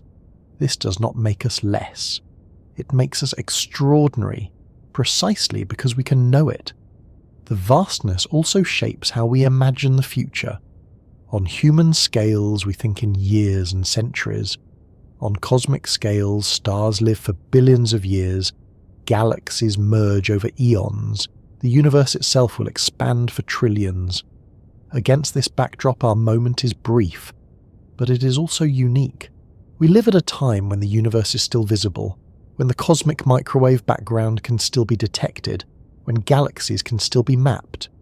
Far in the future, much of this will fade beyond reach, carried away by expansion. Our moment is one of rare clarity, and the vastness makes that clarity feel like a gift. It reminds us that knowledge itself is fleeting, that what we see now is not eternal, and that our time to know the universe in this way is limited. For many, the vastness also changes the way we think about meaning. It can feel as though scale threatens significance, as though being small makes us unimportant. But scale is not the measure of meaning. A poem is not less valuable because it is shorter than a novel. A life is not less meaningful because it is brief compared to the age of the universe. The vastness reframes meaning, shifting it from size to presence. We matter not because we are large, but because we are here, now, capable of awareness, capable of care. The universe is vast, but our experience of it is intimate. That intimacy gives the vastness its significance. It is also worth considering how the vastness shapes our relationships with one another. When we recognize that we all live on the same small planet in the same small galaxy, the divisions we create, nations, borders, conflicts, can appear smaller too. They do not vanish, but they can be softened by perspective. Against trillions of galaxies, our differences are trivial. Against billions of years, our disputes are brief. The vastness does not solve problems, but it invites us to see them in proportion, to remember that we share a fragile world in a vast cosmos, and that cooperation may matter more than division. So what does the vastness mean for us? It means humility, because we are small. It means perspective, because our concerns are temporary. It means wonder, because the universe is abundant. It means responsibility, because our world is fragile.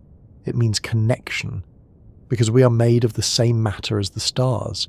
It means gratitude, because we live at a rare moment when the cosmos is still visible. And it means possibility, because the universe is larger than we can imagine, and within it there may be more stories than we will ever know. As we let this settle, the vastness becomes less intimidating and more soothing. It does not erase us, it embraces us. It tells us that we are part of something greater, and that our smallness is not a flaw, but a truth. To live in a vast universe is to live with perspective, with humility, with awe. It is to remember that we belong to a cosmos that stretches beyond reach, and that belonging itself is enough. After sitting with the idea of what the vastness means for us, the question turns naturally toward our place within it. If the universe contains trillions of galaxies, if the Milky Way is just one island among countless others, and if the observable universe is 93 billion light-years across, then what does it mean to be human in such a sea of galaxies? The image is both humbling and arresting. We are small, undeniably so. We are fleeting, living for decades against billions of years, and yet here we are, able to reflect, able to measure, able to ask. To think of our place is not only to confront our scale, but to consider what it means that we are aware of it at all. The first layer of our place is physical. We live on a small planet, orbiting an ordinary star, about halfway along one spiral arm of the Milky Way. Our galaxy has hundreds of billions of stars, and we're not near its centre, nor near its edge, but in a middle region often called the Orion Arm or the Orion Spur. Around us, stars are scattered in every direction, each with its own system, many with planets of their own. From here, the Milky Way appears as a pale band across the night sky, a reminder that we are inside it, part of it, surrounded by it. Physically, our place is modest, a speck in a spiral, one among billions of stars. But even within that modesty, there is a sense of belonging. We are not outside looking in. We are inside, woven into the fabric of a galaxy that itself is woven into the fabric of the universe. The second layer of our place is temporal. The universe is 13.8 billion years old. The Earth formed about 4.5 billion years ago. Humans, as a species, have existed for a few 100,000 years. Modern civilization spans only a few thousand. Against this backdrop, our time is short. The galaxies we see have been evolving for billions of years. Many of them will continue to exist for billions more, long after our species has passed. Our moment is brief, but it is also unique. We live at a time when the universe is still visible in its richness, when galaxies are still shining, when the cosmic microwave background can still be detected, when expansion can still be measured. Our place in time is as significant as our place in space. We exist in a narrow window when the cosmos is transparent enough to reveal itself. That window will not last forever, and the knowledge we hold now is part of what makes our moment precious. The third layer is cognitive. We are not the largest beings in the universe, nor the longest lived, nor the most powerful. But we are among the few who can ask questions about the universe at all. As far as we know, galaxies do not reflect on their size. Stars do not contemplate their fusion. Planets do not ask what lies beyond their horizons, but we do. Our minds have grown to the point where we can measure the universe, map it, describe it, and wonder about it. That capacity is extraordinary. It places us in a role not of size or power, but of awareness. The sea of galaxies is vast, but our awareness of it gives it meaning. In that sense, our place is not only physical or temporal, but conscious. We are participants who can know the ocean we float in. Our place is also relational. To be human is not to exist alone, but in connection with one another, with our planet, with our galaxy, and with the universe itself. The atoms in our bodies were forged in stars. The oxygen we breathe, the iron in our blood, the calcium in our bones, the carbon in our cells, all were created in stellar furnaces and scattered by supernovae. We are star stuff, as Carl Sagan once said, but more than that, we are universe stuff. The very laws that govern galaxies govern us. The very expansion that carries galaxies apart carries us too. Our place is not separate from the cosmos, it is continuous with it. To recognize this is to feel a deep sense of connection, a belonging that transcends scale. Yet another aspect of our place lies in perspective. When we look outward and see the sea of galaxies, we do not only learn about them, we also learn about ourselves. The vastness can make us feel small, but it can also make us see that meaning does not depend on size. A galaxy is not meaningful because it is large.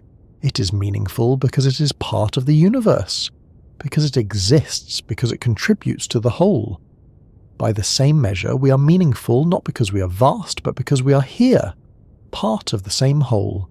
The sea of galaxies does not erase us, it situates us. Some people respond to this perspective with awe, others with unease. Awe because the scale is breathtaking and to know it is to feel part of something magnificent. Unease because smallness can feel like insignificance. But unease can soften when we remember that awareness itself is rare. Among the trillions of galaxies, among the countless stars and planets, we do not yet know how common consciousness is. Perhaps it is widespread, perhaps it is rare, perhaps we are among the few places in the cosmos where the universe looks at itself. If so, then our place is not insignificant at all. It is extraordinary, not because of size, but because of awareness. There is also a moral dimension to our place. To know that we live in a fragile world, on a small planet, in a vast sea of galaxies, is to feel responsibility. The Earth is our only home. It is rare, delicate, and precious. Against the backdrop of the universe, it is irreplaceable. Our place includes the duty to care for it, to recognize that while the cosmos is vast, our world is not disposable. The sea of galaxies may be endless, but our home is singular. To neglect it would be to forget our place entirely. The vastness reminds us not only of humility and wonder, but of responsibility and care. Our place is also dynamic. The universe is not static, and neither are we. The Milky Way is moving, drifting toward Andromeda. Galaxies merge, clusters form, superclusters flow along cosmic highways. We too are in motion, carried by the same currents, evolving as part of the same history. Our place is not fixed. It is a moment in a moving story, a chapter in a cosmic narrative. To understand that is to see that our place is both humble and grand. Humble because we are not the centre. Grand because we are participants in the unfolding of the universe itself. It is tempting to ask whether the sea of galaxies cares about us. The answer is no, at least not in the sense of intention or design. The cosmos is indifferent. Galaxies form and dissolve without regard for our existence. Stars burn and die whether or not we notice. The expansion continues whether or not we measure it. But our awareness gives the cosmos a kind of reflection it would otherwise lack. The sea of galaxies may not care, but we do. We bring meaning by recognizing it, by caring about it, by situating ourselves within it. Our place is not given by the universe. It is made by our awareness of the universe. And so, what is the human place in a sea of galaxies? It is small, fragile, and fleeting. It is also conscious, connected, and extraordinary. And we are not the rulers of the cosmos, nor its centre, nor its largest inhabitants. We are a species on a planet in a spiral arm of one galaxy among trillions. But we are also the universe made aware of itself, a way for the cosmos to look inward and ask what it is. Our place is not to control the sea of galaxies, but to know it, to marvel at it, to reflect on it. In that sense, our place is as meaningful as any galaxy, because it is through awareness that the sea becomes not only vast but wondrous. As we let this settle, the image of the sea of galaxies changes. It is no longer just an ocean in which we are adrift. It is an ocean we are part of, one whose waters flow through us, one whose waves we ride, one whose story we tell. Our place is small, but it is real. Our place is fleeting, but it is ours. Our place is not the whole story, but it is a chapter, and that is enough. To know this is to rest more easily in the vastness, to see the sea of galaxies not as something that diminishes us, but as something that holds us, surrounds us, and connects us to everything that is. After reflecting on our place in a sea of galaxies, the journey feels as though it is drawing to a natural pause. We have travelled from the scale of our home star system to the farthest edge of the observable universe. We have thought about the Milky Way as an island of light, counted the stars within it, traced the gaps between galaxies, followed the highways of clusters and superclusters, measured the immeasurable with light as our tool, and finally compared the whole of the universe with the single galaxy that we call home. At each step the scale has grown, and with it our sense of perspective has deepened. But now, as we arrive at the end of this journey, there is space for something quieter, something more personal. The question is no longer about numbers or measurements, not about why the universe is so much bigger than our galaxy, but about how we rest with that knowledge. What does it feel like to sit beneath the infinite, knowing what we now know? The first feeling is one of release. When you learn just how vast the universe is, how small our galaxy is within it, and how tiny our planet is compared to even the galaxy, there comes a moment when the need to grasp it all falls away. The numbers are too large to hold in the mind all at once. 93 billion light years, 2 trillion galaxies, a septillion stars. Beyond that, perhaps infinity. These are not statistics we can carry like items in a pocket. They are realities that exceed our capacity. And so, instead of trying to hold them tightly, we can rest in their immensity. We can let them wash over us, like lying back on a beach and hearing the waves, knowing the ocean is larger than we will ever cross, but feeling comfort in its sound and presence. The infinite cannot be possessed. It can only be experienced in glimpses, and that is enough. Another feeling is perspective. Beneath the infinite, our own struggles and anxieties can soften. This does not mean they vanish. Our lives are still real, still precious, still immediate, but the vastness reframes them, placing them in a larger context. The deadlines, the arguments, the disappointments shrink when seen against billions of years and light years. This does not make them unimportant, but it makes them less absolute. Beneath the infinite, the sharpness of daily life is dulled by perspective, and in its place comes a sense of proportion, even a sense of calm. The universe is vast, but it is also steady. Stars are born and die, galaxies drift and merge, space expands, and yet, through it all, there is continuity. To rest beneath the infinite is to feel part of something stable, even as our own lives shift from moment to moment. there is also a sense of belonging.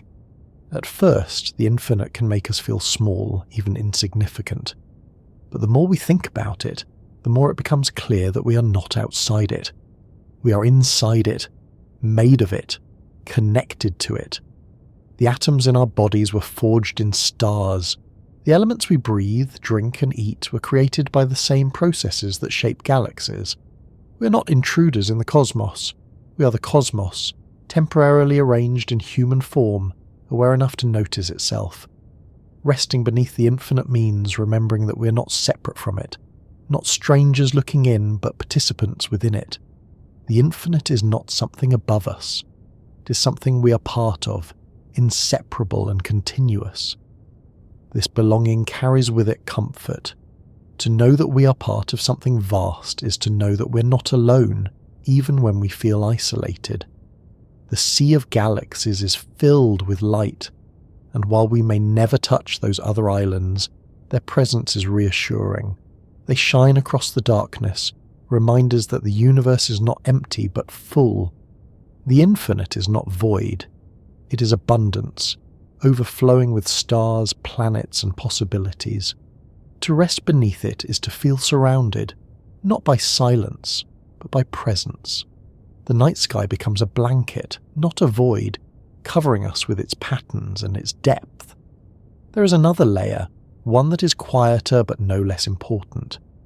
Resting beneath the infinite is an act of acceptance. The universe contains mysteries we will never solve, horizons we will never cross, distances we will never bridge. There will always be questions without answers, always regions beyond our reach, always aspects of reality hidden from us. At first, this can feel frustrating, as though knowledge must be complete to be meaningful. But acceptance brings peace. We do not need to know everything to belong. We do not need to see beyond the horizon to rest within it. The infinite is not diminished by mystery. If anything, the mystery is what makes it infinite. To rest beneath it is to accept that not knowing is part of the experience, that wonder is made richer by questions that remain open. Another aspect of rest comes from time. Our lives are brief, and that brevity can sometimes feel heavy. But beneath the infinite, time stretches in both directions. Stars live for billions of years. Galaxies evolve over eons. The universe itself has been expanding for nearly 14 billion years and may continue for trillions more. Against that backdrop, our own years and decades are small, but they are not meaningless. They are moments in a larger story, flashes of awareness within a long unfolding. Resting beneath the infinite means letting go of the need for permanence and instead embracing the value of the moment. A single star does not need to shine forever to matter. It matters because it shines at all. The same is true of us. The infinite also brings gratitude. To be alive at all, to be conscious, to be able to look up at the night sky and think about galaxies and the universe is extraordinary. The odds of existing at this moment, in this place, with this awareness, are incalculably small. And yet, here we are. Gratitude does not erase difficulty, but it softens it. It brings balance. Beneath the infinite, gratitude becomes natural, because we see how rare and fragile life is, how brief our window of awareness is, how fleeting our chance to reflect on the cosmos truly is. Gratitude turns the vastness from something intimidating into something nourishing. And perhaps most of all, resting beneath the infinite brings peace. Peace not because the universe is gentle, it is full of violent processes, from supernovae to black holes, but because the scale itself is steadying. The stars will rise and set, the galaxies will drift and merge, the expansion will continue. None of this depends on us, and none of it is threatened by us. In a world where so much feels uncertain, the cosmos offers a kind of reassurance. It continues, vast and steady, and we are part of it. To rest beneath the infinite is to feel carried by it, not in control, but not excluded, a passenger on a journey across time and space. So what does it mean, in the end, to rest beneath the infinite? It means release from the need to hold it all. It means perspective on our lives. It means belonging to something larger. It means comfort in presence, acceptance of mystery, gratitude for awareness, and peace in scale. It means seeing the night sky not as something distant, but as something intimate, not as a void, but as a home. The infinite is not a place we will one day reach. It is the place we already inhabit, the reality we're already part of, the blanket under which we already rest. And with that, the journey that began with a greeting beneath the stars and moved outward through galaxies, clusters, and the observable universe circles back to where it began, the human experience of the night sky. We are still here, still beneath it, still listening to the silence of space and the whispers of light. The infinite stretches beyond us, and yet it holds us. To rest beneath it is not to end the journey, but to settle into it, knowing that the cosmos is vast, that we are small, and that the combination of those two truths is what makes the night so profoundly calming. And so, as we let these thoughts settle, the universe continues above us, vast and steady, carrying on whether we are watching or not. The galaxies remain, the stars continue to shine, the space between stretches quietly onward. We do not need to hold all of it at once. We only need to remember that we are part of it, that we belong to it, and that it belongs to us. If you found comfort in drifting through these reflections, you might enjoy resting with us again. You can always return to this space, where curiosity meets calm, where science becomes a companion for sleep. If you'd like to hear more journeys like this, you can follow along or share this moment with someone who might need it too. For now, simply let your breathing slow, let your body rest, and let the vastness of the night sky hold you. The galaxies will be there tomorrow, and the universe will always be waiting. Good night.